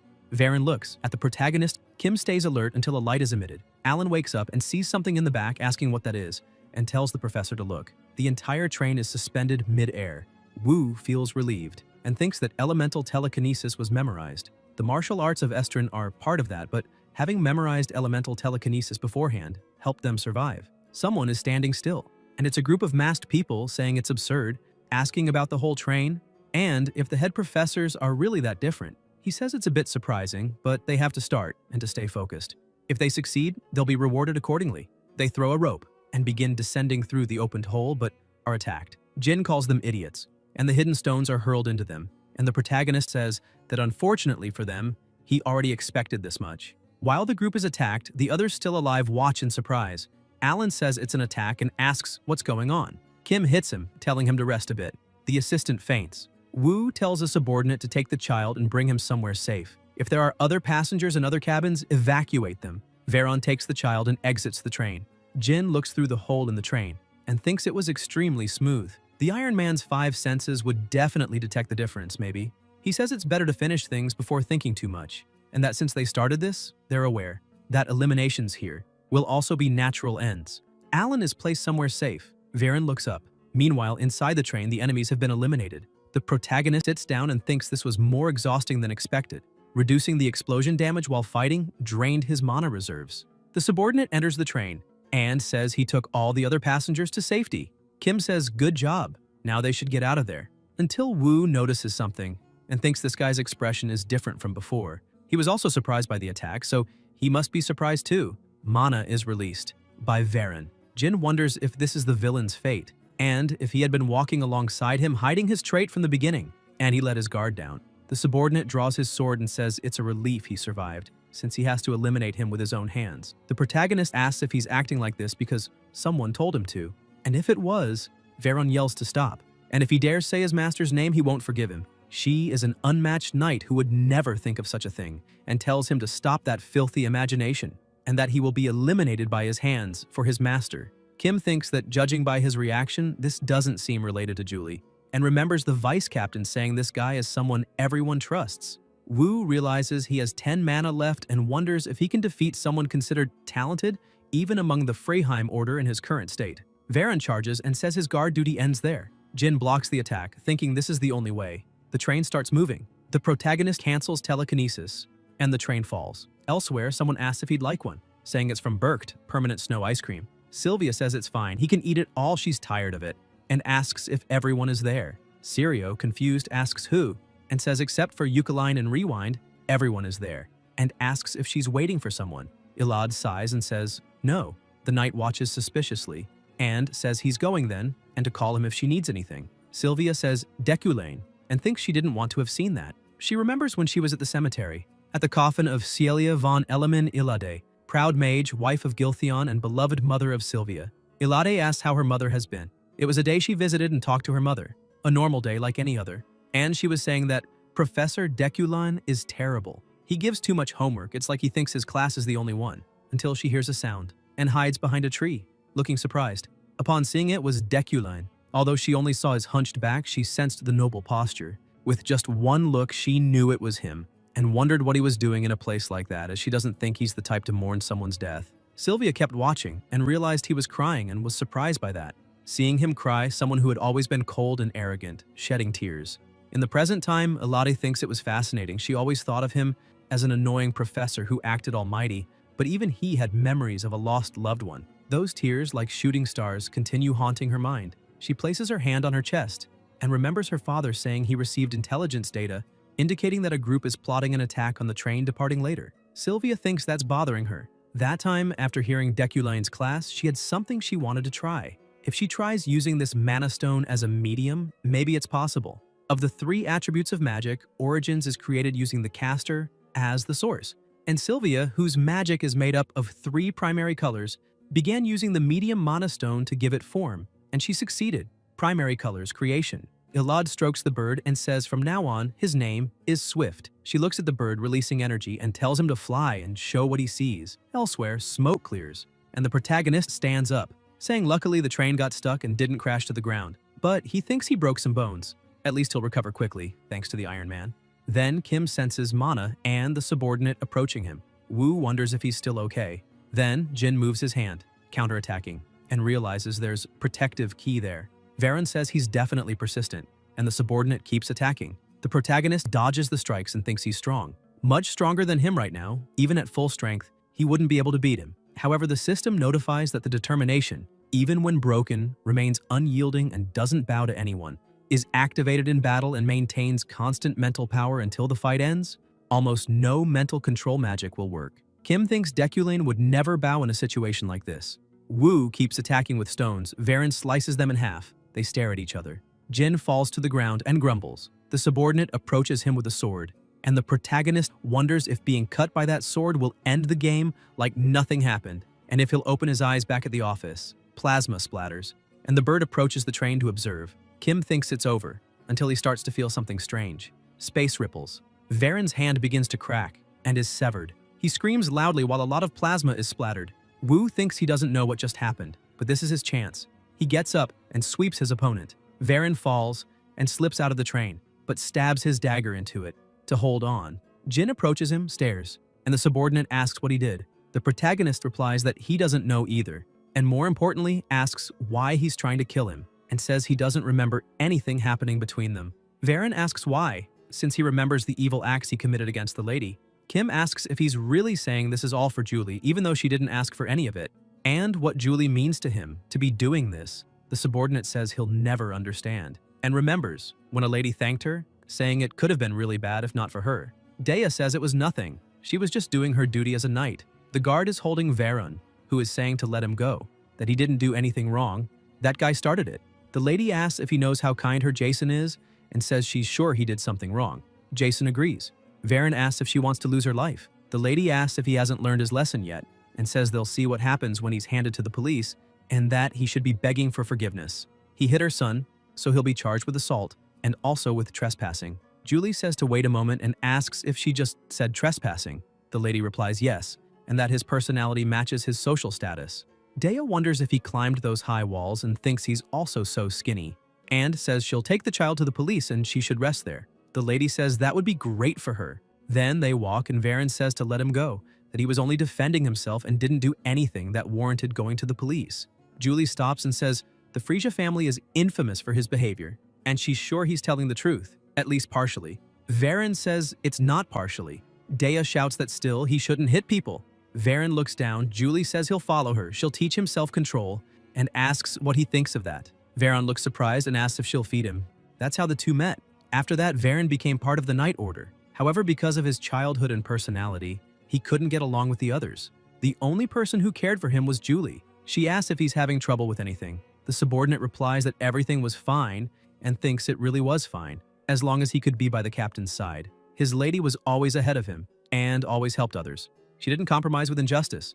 His respect and admiration for her grew, and so did his love for her. In the present, Varen is still hanging on and says he knows his feelings only get in her way, and he knows they're a burden to her, but he has to eliminate him. One day, somehow, he will bring destruction to his lady. The protagonist thinks he's right. Everything bad in this game is a butterfly effect from something Deculane did, and says Varen is wrong. He will change what Deculane did and make sure Deculane's ending isn't destruction. Kim extends his hand and says to hold on. He won't hurt Julie no matter what, and to trust him. They stare at each other. Then Mana is released from Varen, who clenches his teeth. Wu says he has no intention of changing his mind. The subordinate replies no, and that he won't change his mind. He'll eliminate him no matter what. Jin picks up a stone and calls him an idiot, saying today's foolish decision will torment Julie forever. The protagonist is about to strike, and elsewhere, Dea widens her eyes. The vice captain asks if she's okay. Julie replies it's nothing. The man says she's worried about Veron again, but he can take care of himself. Dea laughs and agrees. Meanwhile, on the train, Varen falls from it and thinks of his lady and hopes she'll be happy. The bird keeps watching, and Sylvia watches everything too, thinking Deculane eliminated the guard and he fell off the cliff. And that, no, to be exact, the knight tried to eliminate Deculane first, and in self-defense, Deculane took him down. Sirio approaches, saying there they are and they should go back. The assembly will resume soon. Ilad thinks it's fine, and thinks of Deculane. Elsewhere, Lilia Fremian from the security office, deputy commander, asks if there was an explosion and an attack. The elder replies yes, but this is a common event since the barracked assembly is near, so it's nothing serious. Lilia says she understands and asks about casualties. The elder replies yes, even though there were no injuries. 2 people are currently missing, a guard named Veron and Professor Deculane. She can hear all the details from the survivors there. Then the deputy commander notices Alan unconscious by a rock and asks who he is. The elder says he's still unconscious due to the shock. The survivor says a knight saved him. The train stayed in the air for a while, and when he woke up it had fallen, and he thinks the eliminators attempted a second strike. Lilia asks, in the air? The survivor shows a photo and says it was so shocking he had to take a picture. Fremian asks if he lifted the entire train with magic, and says it's absurd. A voice says the knight, Varen, is dead, and for some reason he tried to eliminate Deculane and ultimately failed. Professor Deculane survived. The deputy commander realizes she's receiving a telepathic message. Then she senses something. Someone is approaching, and it's Professor Deculane. The protagonist thinks if not for the strange phenomenon that happened by luck, he would have been eliminated by a knight who's not even named. Without the help of an unknown person, he'd be at the bottom of the cliff. He can't believe he's this powerless, but he wonders who helped him back then. Lilia says she sees he's safe and introduces herself, saying she has some questions about the incident. Kim asks what time it is. Fremian apologizes and says it's 3:30. Wu realizes he has 6 hours left. The deputy commander says they're formal questions, but the one with him.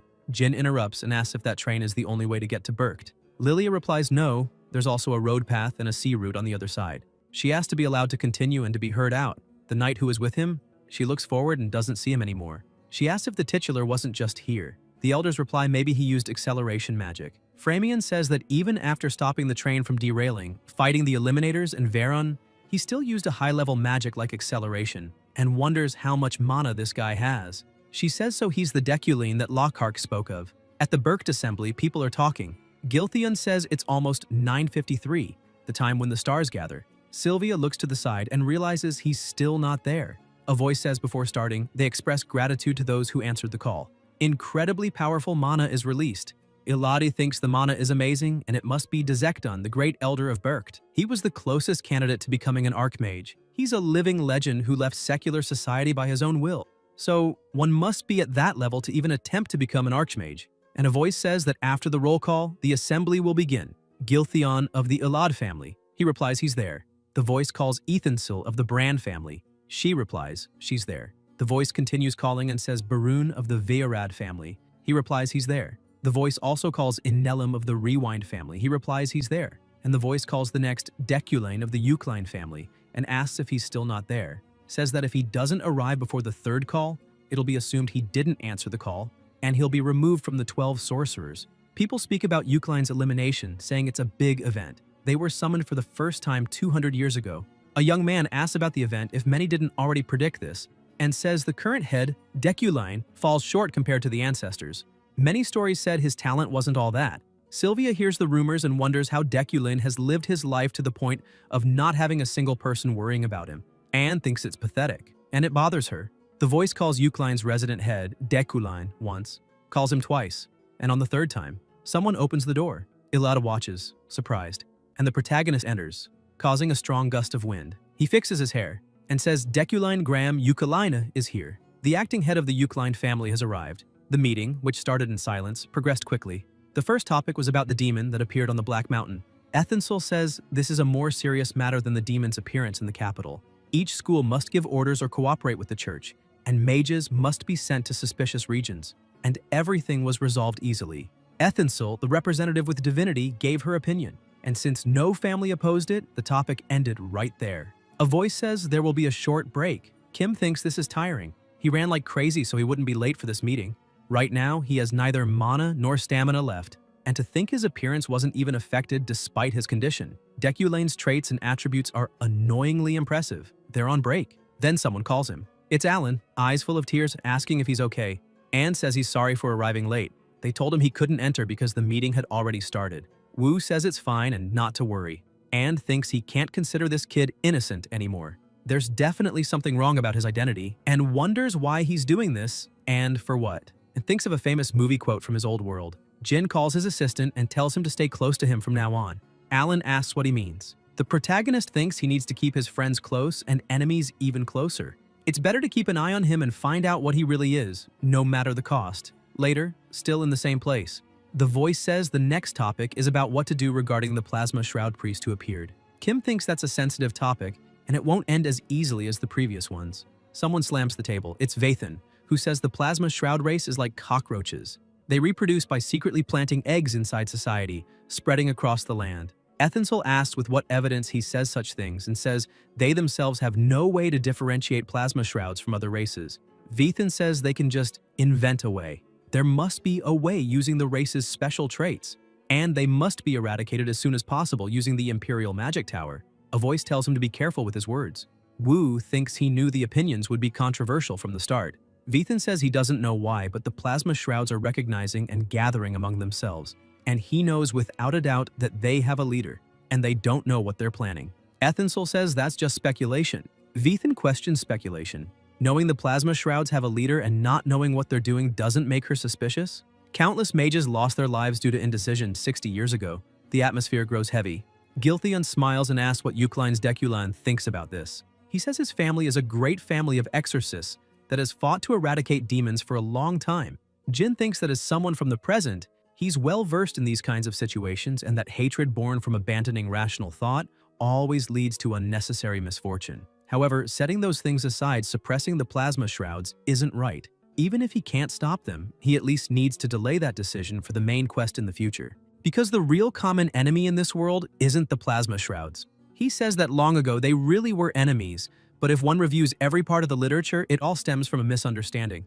Vithan asks about a misunderstanding. The protagonist replies yes. 237 years ago, during the Rodrin witch incident, Rodrin was condemned as a witch despite being innocent. From that event, a huge wave of suppression occurred, and many plasma shrouds were executed. They retaliated, and the cycle of plasma spilling continued. The incident from 60 years ago that he mentioned is purely political, since a mana stone mine was discovered in plasma shroud territory. Vathan yells about politics, saying it's ironic to hear that from the family who ended up with the mine, and he's certain they have demonic bloodlines. The Eucline family, demon hunters, should know that. Kim says Eucline's tradition is to hunt demons, not to exterminate the plasma shroud race. Vathan says they are demons. Wu stares at him and asks if he'll take responsibility for those words. He says not to declare humans as demons so lightly. The person who says such things can become the demon themselves. And so, the first meeting ended without a conclusion, and the topic was postponed for the next day. Giltheon says it's a shame he'll have to part from her until the next meeting. Sylvia replies it's just until tomorrow. Her father says that's Bercht family rule. The member must stay in a separate room, and asks if she'll be okay alone. Elad asks what he's talking about. Normal children her age have their own rooms. Ludwig gets emotional and says he'll see her tomorrow. Those from the Bercht family have high mana density, and because of that, all kinds of magical phenomena can happen at night, so she must read the hotel rules. His daughter says she'll be fine and not to worry. Elsewhere, someone is reading a paper. It's Sylvia, saying it seems the rules are meant to scare children and she can simply sleep without worries, then goes to bed. Later in the room, Elad is sleeping until she wakes up and gets up, saying she's thirsty. She walks to get water and feels something strange. A powerful energy is released. Sylvia is startled and immediately grabs the rule sheet, noticing the space has suddenly turned into a passage, and wonders if she did something wrong. She looks carefully and reads that once you lie on the bed, you must avoid walking until dawn or you might end up elsewhere. Ilada asks if she's in this situation because she left the bed before dawn, and says that in the second hall where she stayed for a few days, no such magical phenomenon occurred, but things changed because she's now near the Elder Assembly where mana is denser. She was too naive, thinking it'd be fine as long as she didn't leave the room. She needs to calm down, she's very scared, and when she turns around, she wonders if there's something there and where she's going. The rules state that Hotel Rosario has only one floor. Do not go up or down any stairs that appear. If you find any open doors along the way, do not enter or look inside. Sylvia runs desperately with her eyes closed, thinking she can't panic. There is a door that can take her back. She starts banging on a door and calling for help, but the rules say that if someone knocks, you must not respond or make noise. Ilad, still desperate, calls out for someone. Anyone. Then she wakes up, eyes full of tears, and someone asks if she got lost. It's the protagonist. Sylvia looks frightened. Kim tells her to come in, and Ilad thanks him and says she's sorry. She got up from bed and suddenly ended up in the hallways. Wu says incredible magical phenomena always happen within Bercht. There are many spirits that lost their minds to magic, and she should have read the rules properly. He thinks it's an appearance that never changes, and an expressionless gaze, and wonders if he managed to open the door because he's a Deculane. Sylvia looks to the side and senses energy moving. A skull is summoned. Jin tells her to stay calm. Attacks are launched at the skull, and it's shattered. Floating stones appear. Ilad says that was amazing, and asks if those wandering ghosts really died. The protagonist says not to be surprised. It's simply a type of specialized magic that can eliminate them, but it's nothing to be proud of, since magic wasn't made to eliminate. Sylvia stares at a point and says that's flame flow. Kim says she's right. She shows lightning, metallization, and the other is goblin fire. Wu replies that all were correct, and it was a good job once again. Elad thinks he didn't even look, and wonders if she should start doing it sloppily on purpose. She releases her magic and asks, "How about this?" Jin replies she did well, but there's some instability in the wind magic circle she mixed with fire. Sylvia asks what her weakness is. The protagonist replies she should figure that out herself. Elad says he told Ephorine what hers was. Kim says Ephorine figured it out on her own. Sylvia stays silent, and Wu tells her to be more patient. Time is on her side. As long as she stays dedicated, progress will surely come, and she can work toward it slowly, one step at a time. And she's one of 3 people in the world with the talent for it. Ilad remembers when she was told about her abnormal talent, that she was destined to be an archmage, strong, young, with a bright future.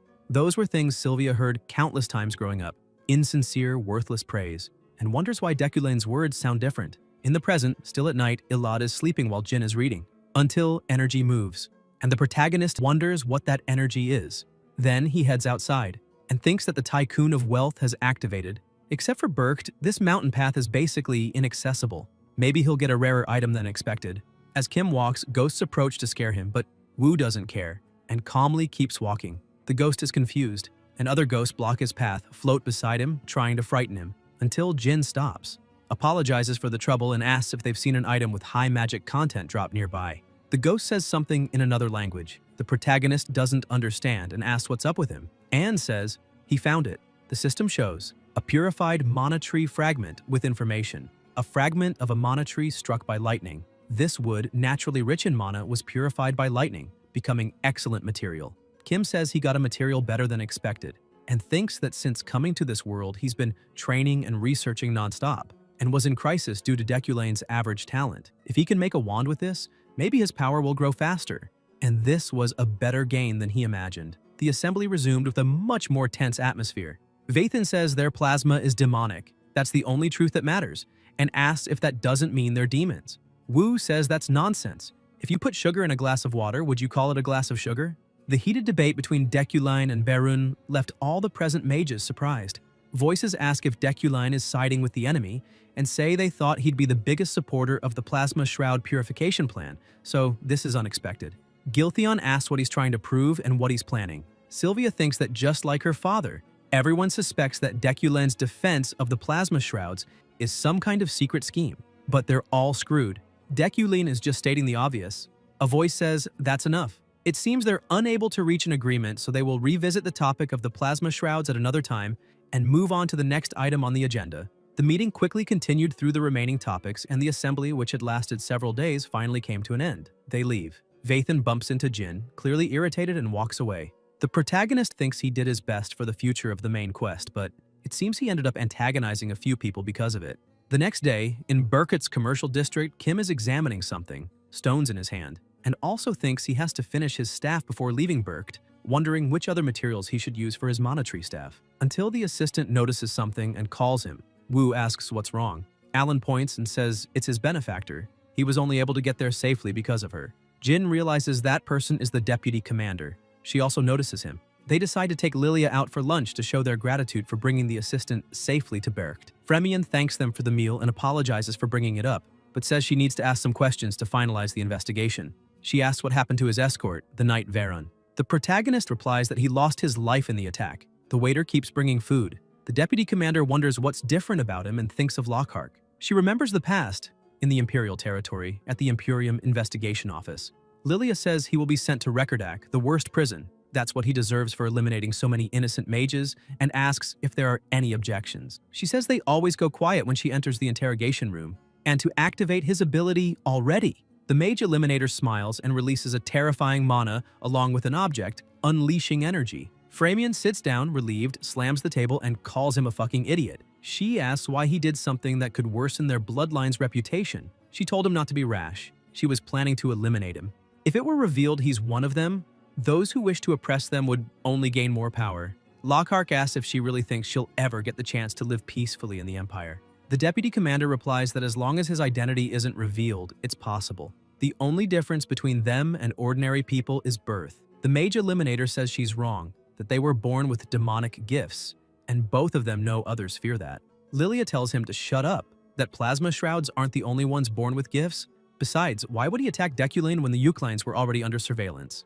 Lockhart asks if she plans to eliminate him. Framion replies that for now, they're just observing. But if that bastard keeps acting like that, she doesn't see why not.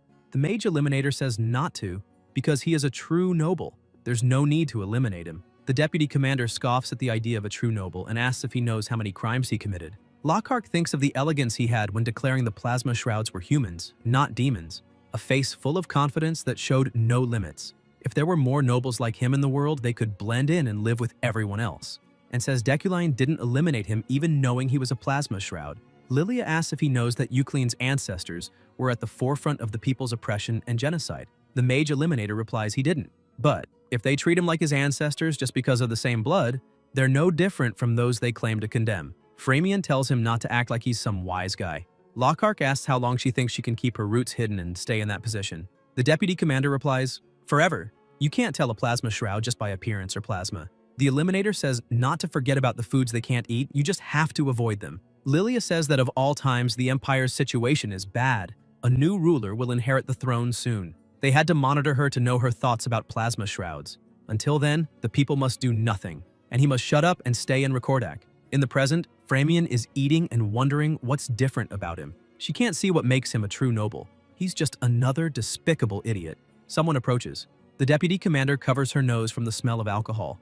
The protagonist asks what brings him here. He has nothing to say to him. It's Ihelm. He says really? Because there's something he's very curious to hear, from the depths of his dark and shadowy heart. Meanwhile, at the Freyden Knight's order, Julie asks him to repeat what he said. The man, with his head down, replies that it seems Veron lost his life during the mission. Dea says to prepare immediately. They need to hear Deculane's explanation when he returns. Meanwhile, in Bercht, Lilia wonders if this man is from House Rewind and what's going on. Jarian says he was completely unpredictable during the entire conference. He didn't understand anything, and asks why he acted that way at the risk of offending the other houses, and if he's really afraid of the plasma shrouds. Framian widens her eyes. Ihelm asks if he didn't previously say he wanted to wipe out the plasma shrouds, and even insisted they were an inferior race unworthy of living in these lands, and says he heard the article he wrote condemning them is still in the university's archives. He asks if by any chance the new slave working in his lab is a plasma shroud. Alan says he's going too far and to stop insulting him. Wu says to calm down, it's okay, and that he's like a fully rotten cheese. No wonder he thinks that way. It's understandable someone like him wouldn't understand. Jarian smiles and says he heard he has 6 months left until the research presentation. Or was it 3? And says he'll see how long he can keep up this act before his vile nature is exposed. Ihelm leaves, and the deputy commander wonders if Deculine really acted that way at the risk of offending others, and if he's actually on the plasma shroud's side. This Deculine? It's hard to believe, and she thinks of Lockhart, wonders if what he said was really true. The next day before leaving Bercht, Jin visited one of the most renowned artisans to commission his staff. The system notifies a side quest. Enough fame or infamy, acting kind-hearted or as someone changed, bring the best materials that can intrigue Lokalok and visit him at least twice. A staff made by Lokalok, he's a well-known artisan, even the former Deculine supposedly visited. And through this, an unknown quest was completed. The train moves, and on it, returning to the Empire, the protagonist ends up in the same carriage as Barun. He didn't even try to hide his hostility during the ride, but luckily it didn't escalate. Kim thinks this long journey is finally coming to an end. Then elsewhere, people get off the train. The assistant stretches and says they just need to catch one more train, and wonders when they'll see anything besides snow, until they go silent upon seeing Julie. Wu says her name. She stares at him and says she heard he was attacked. She's glad he's okay. Jin thanks her for the concern and thinks the news about Veron must have already reached them. He doesn't know how the story got to them, but it seems many aren't happy he was the only survivor. Dea says she read about it in the papers. They said the two worked together to rescue the survivors, and she only wants to ask one thing. The protagonist asks if it's about Veron's last moments. The two stare at each other in silence. Kim thinks he planned to tell her everything, that Veron tried to kill him and things ended that way after their fight, and he wanted at least to tell her the truth. But now, looking her in the eye, the words won't come out. He wonders if he should say it, because the truth is too cruel. Julie's convictions are unshakable, but her heart isn't that strong. That's what he knows about her nature. And if she heard the truth, she would definitely blame herself. She'd torment herself as if her subordinate's mistake was her own. Wu thinks for her sake, the truth must remain buried, even if it means being hated by some. A voice says the 4th train to the Empire has started boarding. If you have a ticket, approach immediately. People start walking. Jin says he got emotional. Dea, head lowered, thanks him and says they'll be on their way now, and wishes him good rest. She walks away with her subordinates. The protagonist thinks he's a bigger fool than he thought. He can't even rid himself of these overwhelming emotions in Deculane's heart. Alan says those people are just a bunch of irrational monkeys. They were also victims of the incident, yet the way they looked at them was so hostile. Kim says not to worry about them. They're just a bunch of fools. The assistant asks why he held back. The protagonist notices that Sylvia is in front of him and asks what she means by that. Elad hands him a book and says it's her repayment for the favor. She walks away and the assistant asks what that was about. Kim replies that he's not sure either. He sighs and thinks that this whole trip has been exhausting and just wants to get home and rest. So he tells them to head home, and they board the train. A voice says that during the first ambush, Deculane handled the situation and rescued the survivors with Veron. Then, in the second ambush, the train flipped over, and it seems Veron fell during that attack. However, the VIP car, where Professor Deculane was, miraculously got stuck on a cliff. In short, both tried their best to control the situation, but Varen fell during the second ambush. Elsewhere, a voice gives thanks. It's Julie. The vice captain asks if there's anything they can take as a keepsake. The guard replies no, and the man talks about the person behind the ambush. The guard says there's an unwritten rule not to talk about the crime that unfolded on the way to Berkt. Dea walks to the edge of the cliff and says she lost her right arm and to think he would leave this world in vain, calling him a damned idiot. Somewhere else, someone yells for Dekulain. It's Yariel, very annoyed, asking if he wrote another check in the family's name. The servant tells her to calm down. Graham asks if he's already forgotten what he said, that their finances are not good, and at this rate, they won't last more than 2 months. Wu thinks that the wand production cost more than expected, so this is what happens when he writes checks. And he wonders about the Eucline finances, which can only last 2 more months. He says they need to calm down, as he has a way to get more money. They go to another room full of items. Yariel asks what he's doing now and says those are the items he bought at the auction just to show off his wealth. Jin tells her to just watch and act like a lady.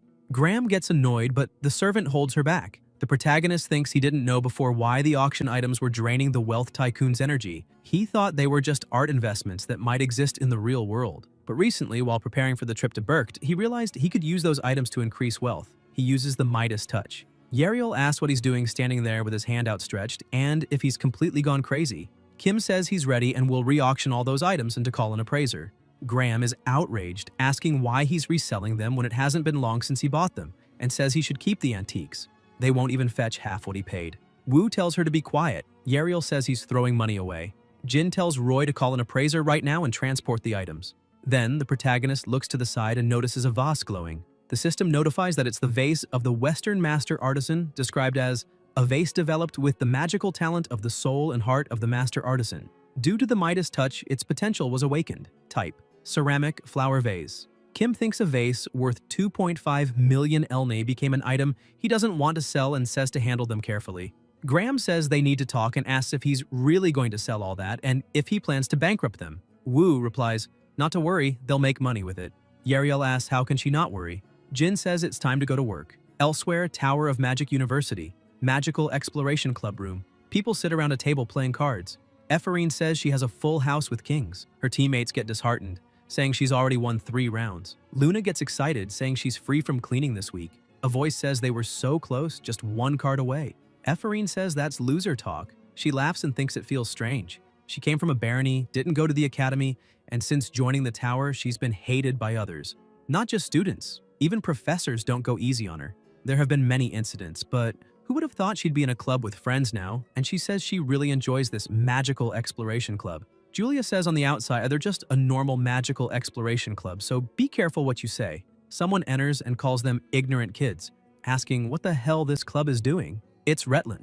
Another professor says exactly what he said. These low-class commoners are taking up tower space for useless things. Luna thinks they're always creating problems over anything involving commoners. The old man asks about CEMC and says it's ridiculous. What are they doing? Ephorine thinks this visit is unwelcome but expected, and must be handled with dignity. She says they submitted a club creation plan and got approval. They're an official club. Retlin asks who the hell allowed such a stupid club and tells her to wait. She's the scum who was punished that day, isn't she? Luna thinks, here we go again with the scum thing. The old man tells her to stop glaring at a professor like that. Meanwhile, Beck laughs. Retlin says if she's so confident, she should say who allowed the club, as no professor would approve such a group. Ephorine notices something, but says nothing. The old man says he knew it. No professor would authorize a club like this. Then, the protagonist appears and says he was the one who approved it, asking if there's a problem. Luna thinks, Dekulain. Kim says he heard his voice echoing in the hall, so is there a problem with that?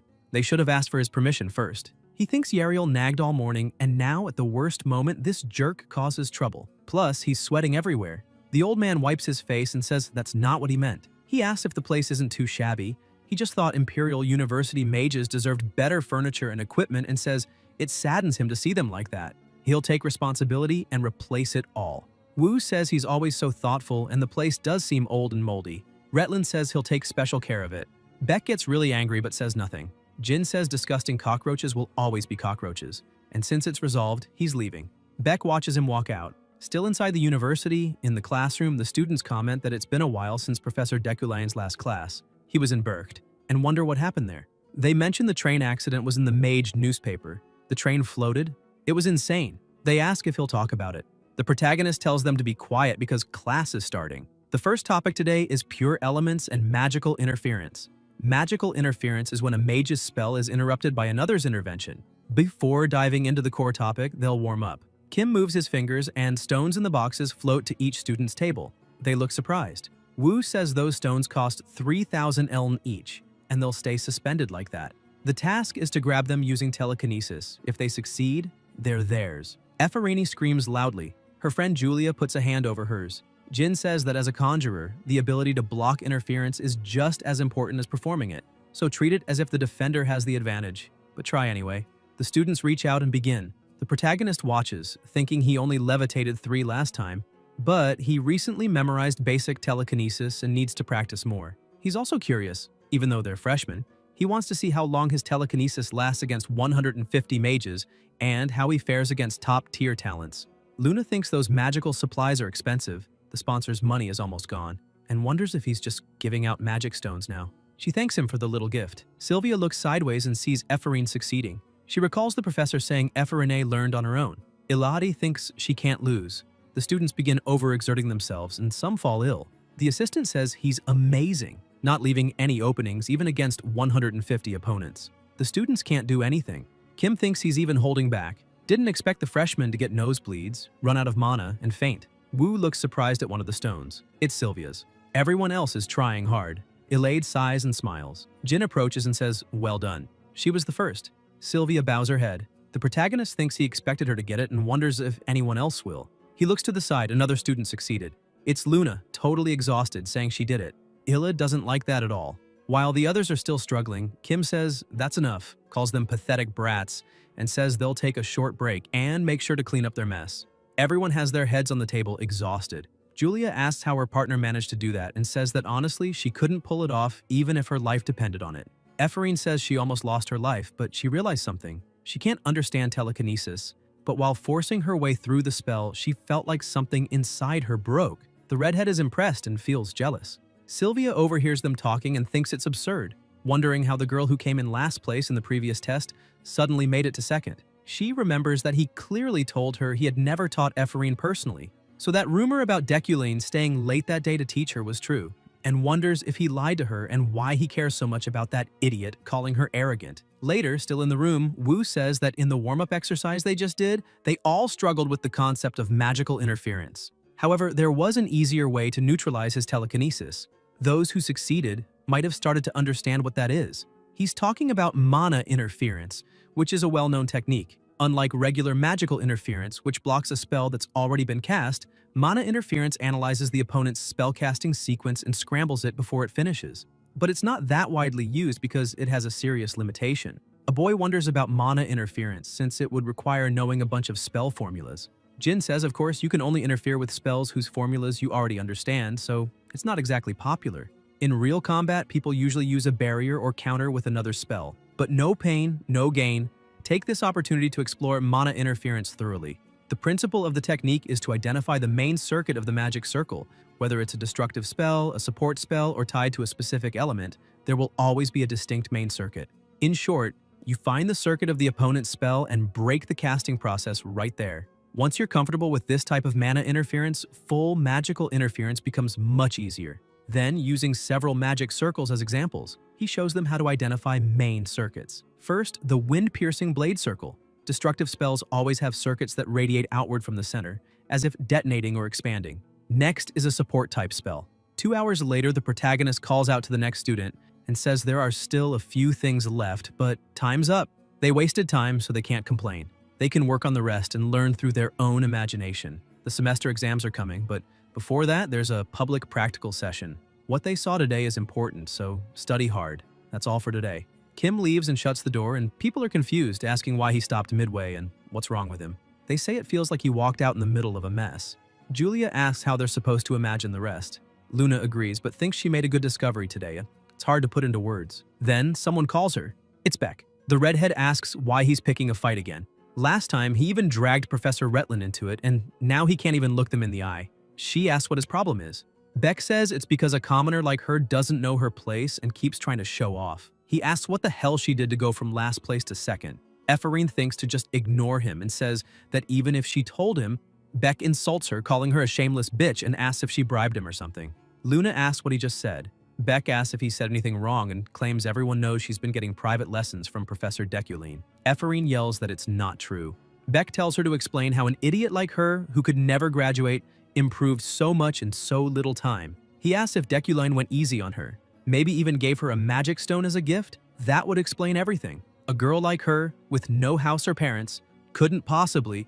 Luna, furious, tells him to go on and dares him to finish that sentence. Beck asks if she really thinks her threats work on him. Ephorine tells him to keep talking if he's not afraid. Sylvia watches them. Someone pulls Ephorine. It's her partner Julia, telling her not to do it and asking what she'll do if she ends up in another disciplinary hearing. Luna remembers the professor saying a mage must always stay calm. The redhead looks at her and Ephorine thanks her, saying she's right. She got mad for no reason. Talking to an idiot like him probably cost her a few brain cells. Julia says it's okay now that she's calmed down. Luna starts walking away and says they should grab something to eat on the way back. Julia agrees, and Beck asks where they think they're going. The redhead runs off, and Sylvia keeps watching. Elsewhere, someone stomps the ground. It's Ephorine, saying she barely held back thanks to her partner earlier, and wonders what she'll do about that idiot from now on. He makes her so angry that she doesn't think she'll be able to go near him without reacting. She asks what she's supposed to do about a spoiled noble like him. Then Luna notices something. Sylvia. Elad says they need to talk. Ephorine wonders what she wants and tells her if she's trying to start a fight. She picked the wrong time and should just leave her alone. Sylvia asks if she's getting private lessons from Deculene. Luna, annoyed, says she knew it. Go ahead and say it. Also, why the hell would he ask that? He doesn't even know the story between her and Deculene. Why would he teach her? She doesn't know anything. She asks if she really stopped her just to say all that nonsense, and why everyone is trying to piss her off today. Ilada thinks it sounds like she's telling the truth and says, whatever then. Ephorine says she has no right. Sylvia asks if she knew after her father's removal. Deculene didn't enter his lab for 3 whole years, not once. Luna says of course Deculene can't do anything without her father. He was the genius. Elad says then she must also know Deculene started going to that lab every day 3 months ago. He cleaned the place, picked an assistant professor, and bought a bunch of magic items. She asks what she thinks that means. Ephorine thinks that can't be, wonders if he's continuing her father's research. She doesn't believe Deculene has the mind or talent to do that on his own. Luna clenches her fist and says who knows, maybe he's testing things. He's a professor after all and asks what that has to do with her. Sylvia smiles and says it's nothing, just in case she didn't know. Ephorine lowers her head. The next class day, a few days later, all the students are gathered. Julia asks what kind of practical training he has planned and why he brought them all outside. Luna says she doesn't know, but it looks like he's up to something again. Beck bumps into the redhead, and she says it's that jerk again. The protagonist tells everyone to be quiet, class is starting. As mentioned before, today is the final practical training before the semester exams. Today's class will be cloths drop, revealing several people watching them. Kim says it's a public exercise.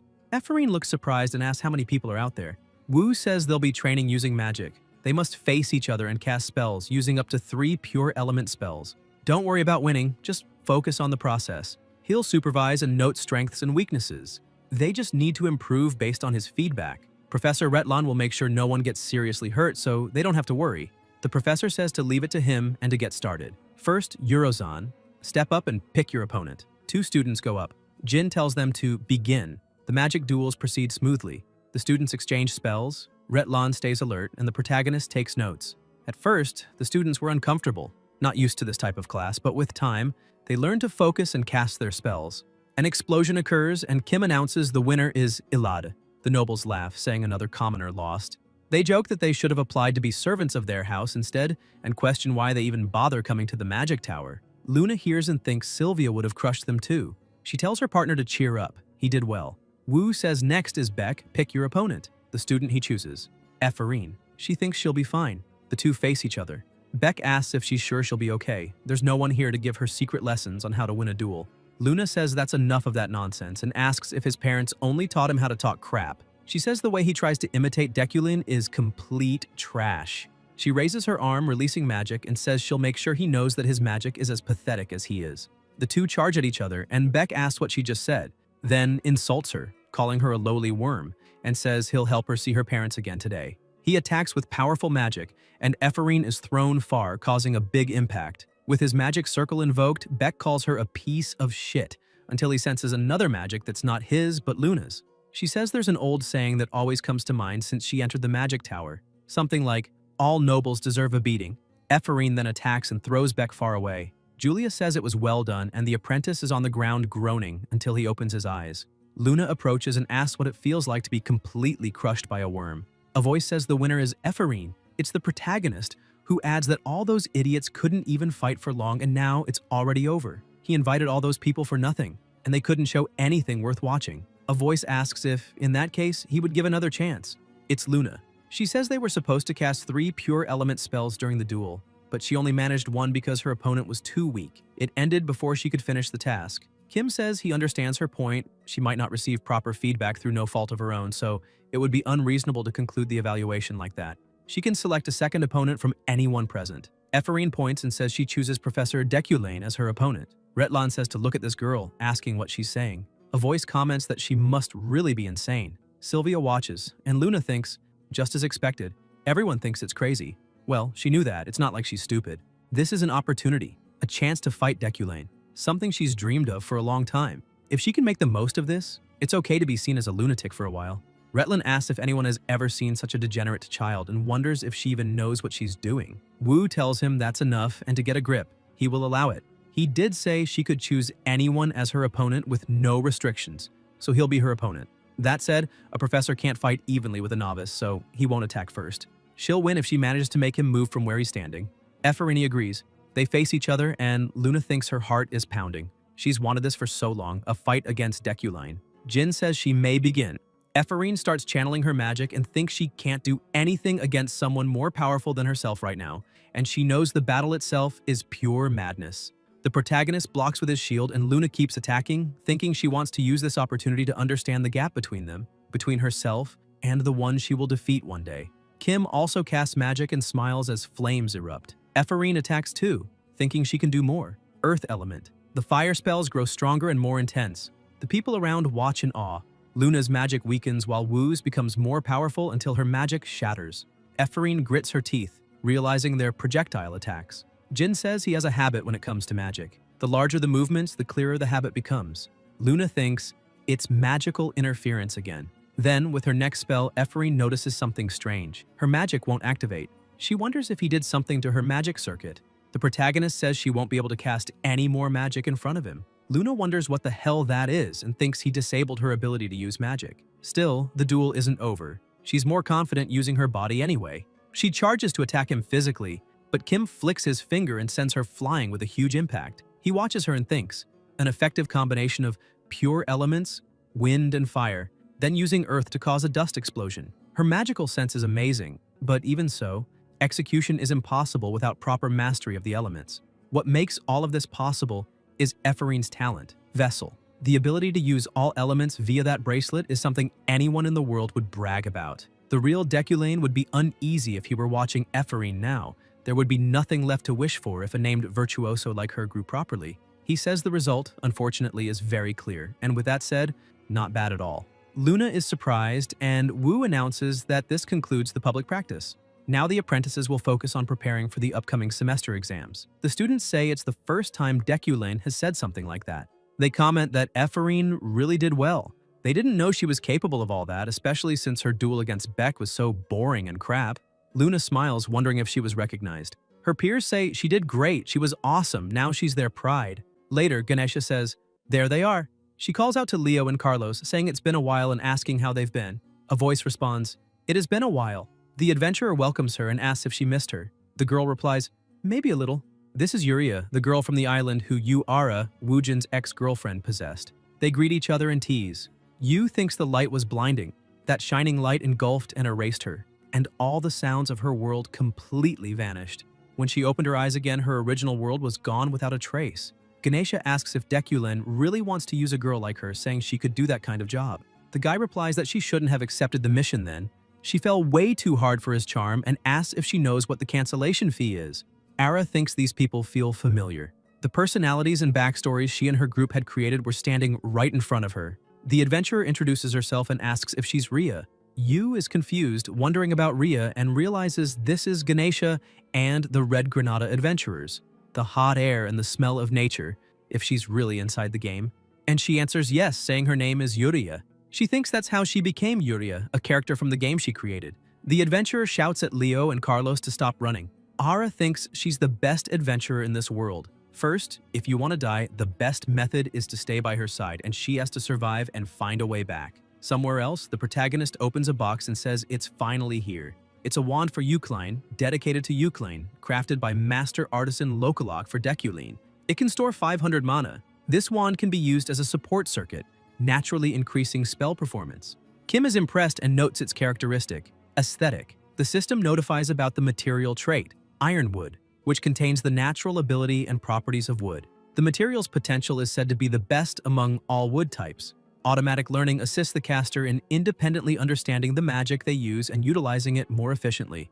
The item is aesthetic. The design isn't very beautiful, but reacts to the wearer's outfit and assumes the best matching color. Wu notices it has a unique trait. More notifications arrive about Eucline's blood language, the extraordinary power of the caster capable of exorcising or banishing demons. Jin says it only cost 9 million elna.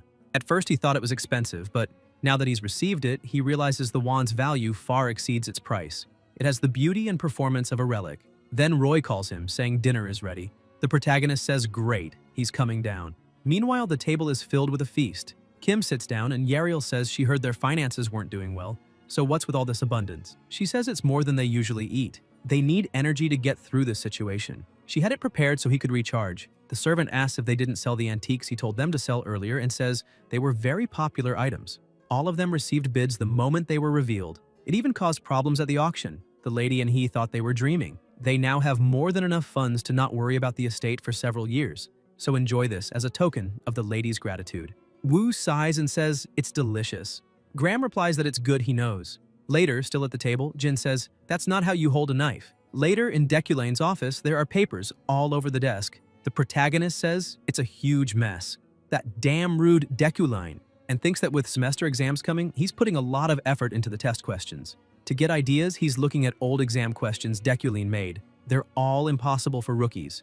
Kim reads that Deculane had written he was the great noble, an incredible mage, and they should despair when looking at his test questions. Wu thinks he could only feel arrogance coming from Deculane's test questions, and to think he can tell how disgusting his personality was just by looking at them. He assumes the original Deculane confused test difficulty with his own sense of superiority, hence these impossible questions were made. But he won't be like him. He wants to make good questions, questions that present a challenging process, and ones that spark a sense of pride once solved. They must have those elements and help foster understanding in mages. As a professor, every one of his actions could be critical to the growth of these new mages. Then, the last box. He wonders what he'll find inside. Jin looks at the paper and widens his eyes, thinking it's different. Completely different from the others. He believes a different person wrote those questions. The difficulty is still high, but they're extremely engaging. With comprehension, he'll understand each one and imbue the correct answers into the magical exam sheet. Then energy is released from the page, growing stronger, forming a shape. The protagonist is surprised and says it's a test where, after solving the questions and imbuing the right answers, an illustration appears. The colors represent the elements, and the solution, harmonizing everything in the test, inspires awe. This is the perfect question for the subject, understanding pure elemental magic. It causes instinctive envy that hurts the heart. He's certain Deculane recognized what kind of perfection this question holds, the beauty he himself couldn't create with his own talent. However, he asks, who is this woman? Elsewhere, someone thinks the topic about the plasma shroud race will be discussed in the next meeting. Elder Berkt Dezekdan. Adeline finds it interesting. Who would have thought the outcome of the discussion on the plasma shrouds would become so significant, thanks to strong resistance against suppressing them? So unexpected. And that includes Professor Deculane. It applies to everyone here. Sigelian is a renowned mage, famous for her immense magic power, and the most promising candidate for Archmage. But despite that, she has a laid-back personality, surprisingly so. She listens to people gossiping about Deculane and the knight Julia getting into a fight, and how Professor Retlan failed his diet again. Adeline's curiosity about mundane topics and love for gossip actually stems from a hidden truth about her origins. She's half fairy. Naturally, this is also the root of her incredible magical power. Despite always grumbling about it, she enjoys days like this. The university president asks if Deculane has aligned himself with the heretics and says it's interesting. She thinks how the professors of the Magic Tower are gathered before the headmistress to give statements.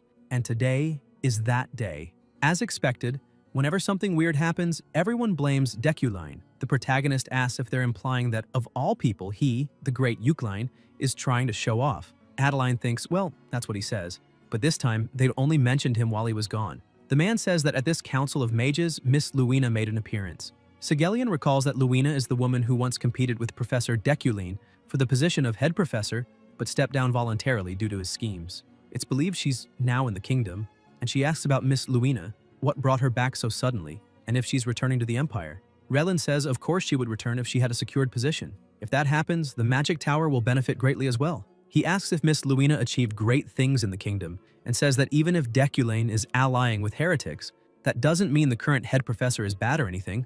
A voice says if Luina comes back, then they'll think about it. Adeline says that's all for today, she has things to do. For professors who haven't submitted their exam questions yet, hurry up. She asks if Deculane has been distracted lately because the test he submitted this time was way too good to be his. No way he did it alone. She plans to give him a hard time about it. And if Luina, his arch-rival, returns too, it would be so entertaining. A few days later, on the day of the Pure Elemental Magic Comprehension exam, inside the room, the students ask if what they heard is true, if this is really a test, and say that it's not normal. They heard rumors about his bizarre exams, but this is surreal. They're just going to give up. The assistant tells them to calm down. He understands their confusion. It's not a typical test, but it's exactly as described. The semester exam for the subject Comprehension of Pure Elemental Magic will be conducted over 10 days. The deadline is midnight of the final Sunday of the academic schedule. Each student will take the test individually in a designated room. They may leave for other exams, meals, or rest, but they cannot take the test out. And as mentioned, it's an open book exam. Julia asks about an open book exam that lasts 10 days. How hard must it be? Ephraim says the previous test was already bad enough. Deculane never gives out anything normal. Alan says the professor also said that if someone gets a perfect score, he'll write a letter of recommendation under the title of head professor. The students are shocked to hear about a letter of recommendation from the head professor. They say that's huge. Archmage ranks go from rank 1, Eternal Archmage, to rank 11, Debutante. But advancing ranks is extremely hard. It's not a system where you rank up by completing courses or waiting over time. You must pass promotion exams each time. And those exams are no joke. It's written on the paper to imagine you're a monarch, a rank 4 Archmage, and received a letter of recommendation from Deculine. It's basically like holding a wild card. It's almost a guaranteed promotion. Luna wonders about getting a recommendation from Deculane, her sworn enemy, and thinks it completely kills her motivation to do well. She doesn't want to be associated with him. No, calm down. If she can get a perfect score and receive Deculane's recommendation, then she'll be able to say, if you hadn't written that letter for me back then, I wouldn't be crawling at your feet now. Ephraim imagines him crawling at her feet and gets excited, wondering if that wouldn't be satisfying. She tells Deculane to wait. She's going to ace this. She gets fired up and laughs loudly. On the 4th day of the exam, Luna's expression has completely changed. She thinks this is really hard. 1 hour, 4 hours, 10 hours. Each new question becomes drastically harder. Still, the questions are brilliant. While solving them is painful, the moment she finds the answer, she feels a sense of achievement like never before. She wonders, did Deculan really make this test? Ephraim thinks, even though it's agonizing, she can't stop. Because of that feeling of fulfillment, she tells herself to just wait. She'll earn that recommendation letter. She says this question she's on makes no sense at all. Maybe she should go outside for some fresh air. Her brain hurts more by the second she sits there. Meanwhile, outside, Sylvia is sitting on a bench saying she finally finished it. Can't believe it took 30 hours to solve one question. She needs a break. She remembers the assistant saying the professor also promised a recommendation letter if someone got a perfect score. Alad says that saying something so absurd like it's some great favor. Anyone who can score full marks on this test wouldn't fail the promotion exam anyway. Even so, she wants to get a perfect score, not for the grade or the letter, but for herself. Each question is beautiful, each one a key to a unique enlightenment. If she can solve them all, she knows for sure she'll grow a lot as a mage. Someone calls out, "It's Ephraim." Sylvia watches her, wondering how far she's gotten. They both ask at the same time how many questions the other has completed. Then they both turn their heads away at the same time. Illide answers first. She's on number 8. Luna is surprised, asks if she already solved it. Sylvia replies she's still finishing it. Ephraim says even so, that's fast. She's stuck on number 7. Illide wonders if that's true or if she's lying. But she tells herself now's not the time to worry about that. She needs to go back and finish the test. Luna asks if she's leaving because of her. Sylvia replies no, she was just resting a bit. While the students of the Magic Tower were in the middle of their exams, Deculane felt a big shift approaching. He was reading a document and said that now it truly begins. He thinks of Emperor Krabaim, who's currently in critical condition, known for being gentle and well-educated, always striving to balance divine and imperial power. He also never enforced harsh policies against the plasma shrouds. The problem lies with the new king who was crowned after him. This king is the most important and most problematic figure in the world, Sophia Nyaratere August von Gebrain. This world is about to undergo a great change. On the final day of the exam during this period, a large number of students gave up on Deculane's marathon test. However, the distinction between high and low-ranking students was very clear. Regardless of the grades, every student boasted about managing to take this exam as if it were a medal. After the exam ended, the students didn't go enjoy their freedom. Instead, they reflected on what they had learned. This was very unusual and attracted a lot of attention. Even the professors of the Magic Tower wanted to take a look at the test question. At that moment, only 2 students were still trying to solve the final question, number 8, Ephorine and Sylvia. Luna says this damn 8th question is the last push she has to make, but she'll definitely solve it. She can't give up now after all the coffee she drank. She just needs to focus a bit more and pay close attention to the question. Then a light is emitted. The assistant calls out saying that one of them solved the last question, and the protagonist thinks he knew it would be her. In another room, Kim walks in and shuts the door, saying he knew she would manage to solve it and congratulates her. It was Sylvia. Meanwhile, the whole room around her is glowing. These are bright colors full of magical elements. Even from the cold blue tones, warmth can be felt, and under the stars shining with hope in the darkness, they are warm and cold, while also radiant and sharp. It's a true masterpiece. Wu thinks that even though he was the one who made the questions, he couldn't manifest this beauty due to his own limitations. Jin can be found within this question. He dreamed of becoming an artist but lacked talent and wanted to move people with his work, so he kept chasing that dream. That Wu Deculane's aesthetic sense was also embedded in this question. Because of that, both the Deculane who loves beauty and the Kim who once dreamed of attending art school were comforted by what was happening. The protagonist says it was a good job and thanks her. Ilade turns and says she wanted to thank him too. She releases her magic and recalls many people in her mind saying she should become an archmage. Who would have thought she could do this? It's incredible talent, as expected of a family of archmages. In the present, Sylvia says no, that the magic itself is very beautiful. Meanwhile, in the hallway, the assistant opens the door and tells debutante Ephorine that time is up. She replies that she understands and that it's a shame. Alan says she did very well. Only 2 people were left tackling that question to the end. Luna asks, what about Sylvia? Did she solve everything? The assistant nods. Ephorine says she's a monster and admits she's jealous. She stands there thinking that before she knew it, all her thoughts about the recommendation letter and Deculane had disappeared. The only thing left was her curiosity as a mage and the desire for more knowledge. She also wanted to finish the test and says the exam is over, but the question is still there, and she will solve it. She smiles. Alan watches her smiling back and says, good luck. He's rooting for her. Later, Luna walks outside and says she's so tired. This exam marathon? If she had solved all the questions, she'd feel better because of the sense of accomplishment. But the only thing waiting at the end of this complicated test, she remembers standing in front of her door with graffiti on it. People approach her. It's her friends. Julia says it's tradition to relax together after a test. Let's go eat something good. Tears fall from Ephorine's eyes. The redhead asks what's wrong, saying she looks so silly now. Was the test really that hard? Julia keeps watching her and says that since she's the one who made them go have fun so late, she's paying for everything. Luna says not to say that. A few days later, Ephorine releases her magic and says it's beautiful. Someone asks if she's ready. Luna replies, yes. She's heading out. Somewhere else, Julia and Ephorine say thank goodness the test is over. They'll be busy soon, so it's great to have a few days to relax. They're excited about the upcoming trip. Luna thinks that she's glad she didn't give up and managed to solve it. It was the best magical experience she's ever had. The redhead asks if she's heard the news about Professor Deculane. Things went wild because of the exam question. Ephorine asks what she's talking about. Julia says she doesn't know the details, but apparently Professor Deculane was summoned to the floating island. Luna asks about the floating island. This island floats eternally 1,500 meters above the ground.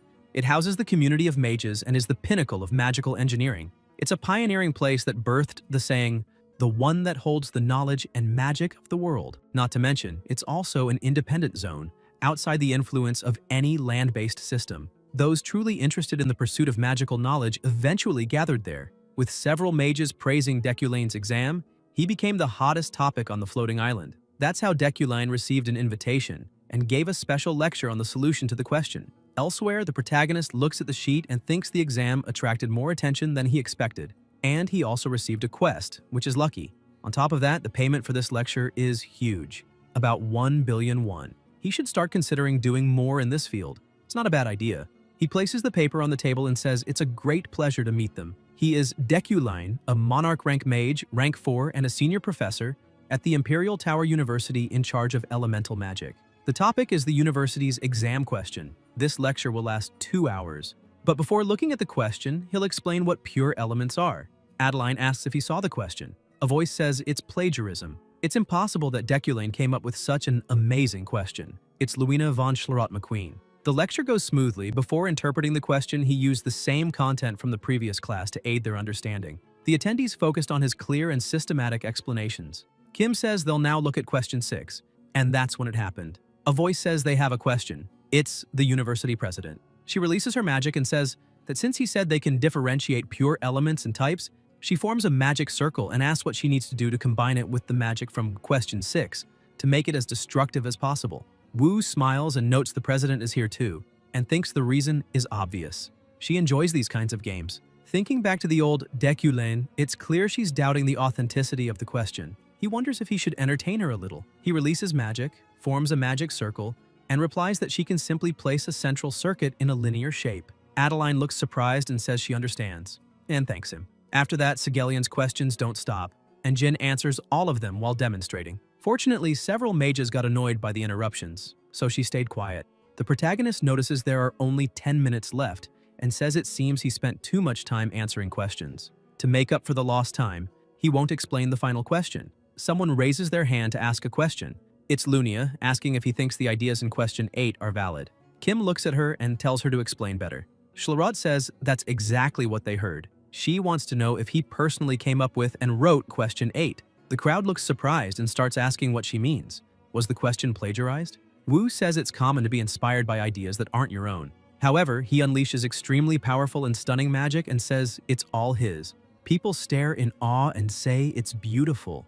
Jin says that since he just created that on the spot, it's different from what's written in question 8.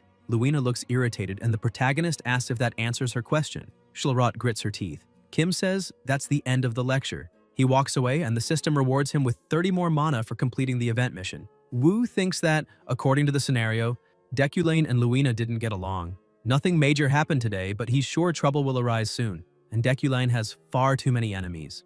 Then he comes across someone in front of him and wonders who she is. She looks familiar. The girl looks uneasy and Jin wonders why she seems nauseous. Then he remembers. She was a freshman when Deculane was at the university. He reaches out his hand, calling her Charlotte and saying it's been a while. She replies she didn't think they were close enough to call each other by name. The protagonist asks if Princess Maho would be better, and thinks he doesn't care if she and Deculane were close or not. He doesn't need to know. What matters is the Princess Maho that Charlotte carries. Emperor Krabaim will pass away soon, and this moment is a major turning point in the game. Many named characters will face life or death events, and new incidents will unfold. The named person he must save is Maho. She's one of the characters he designed, and she'll become a major figure with a positive influence on the main quest in the latter half of the game.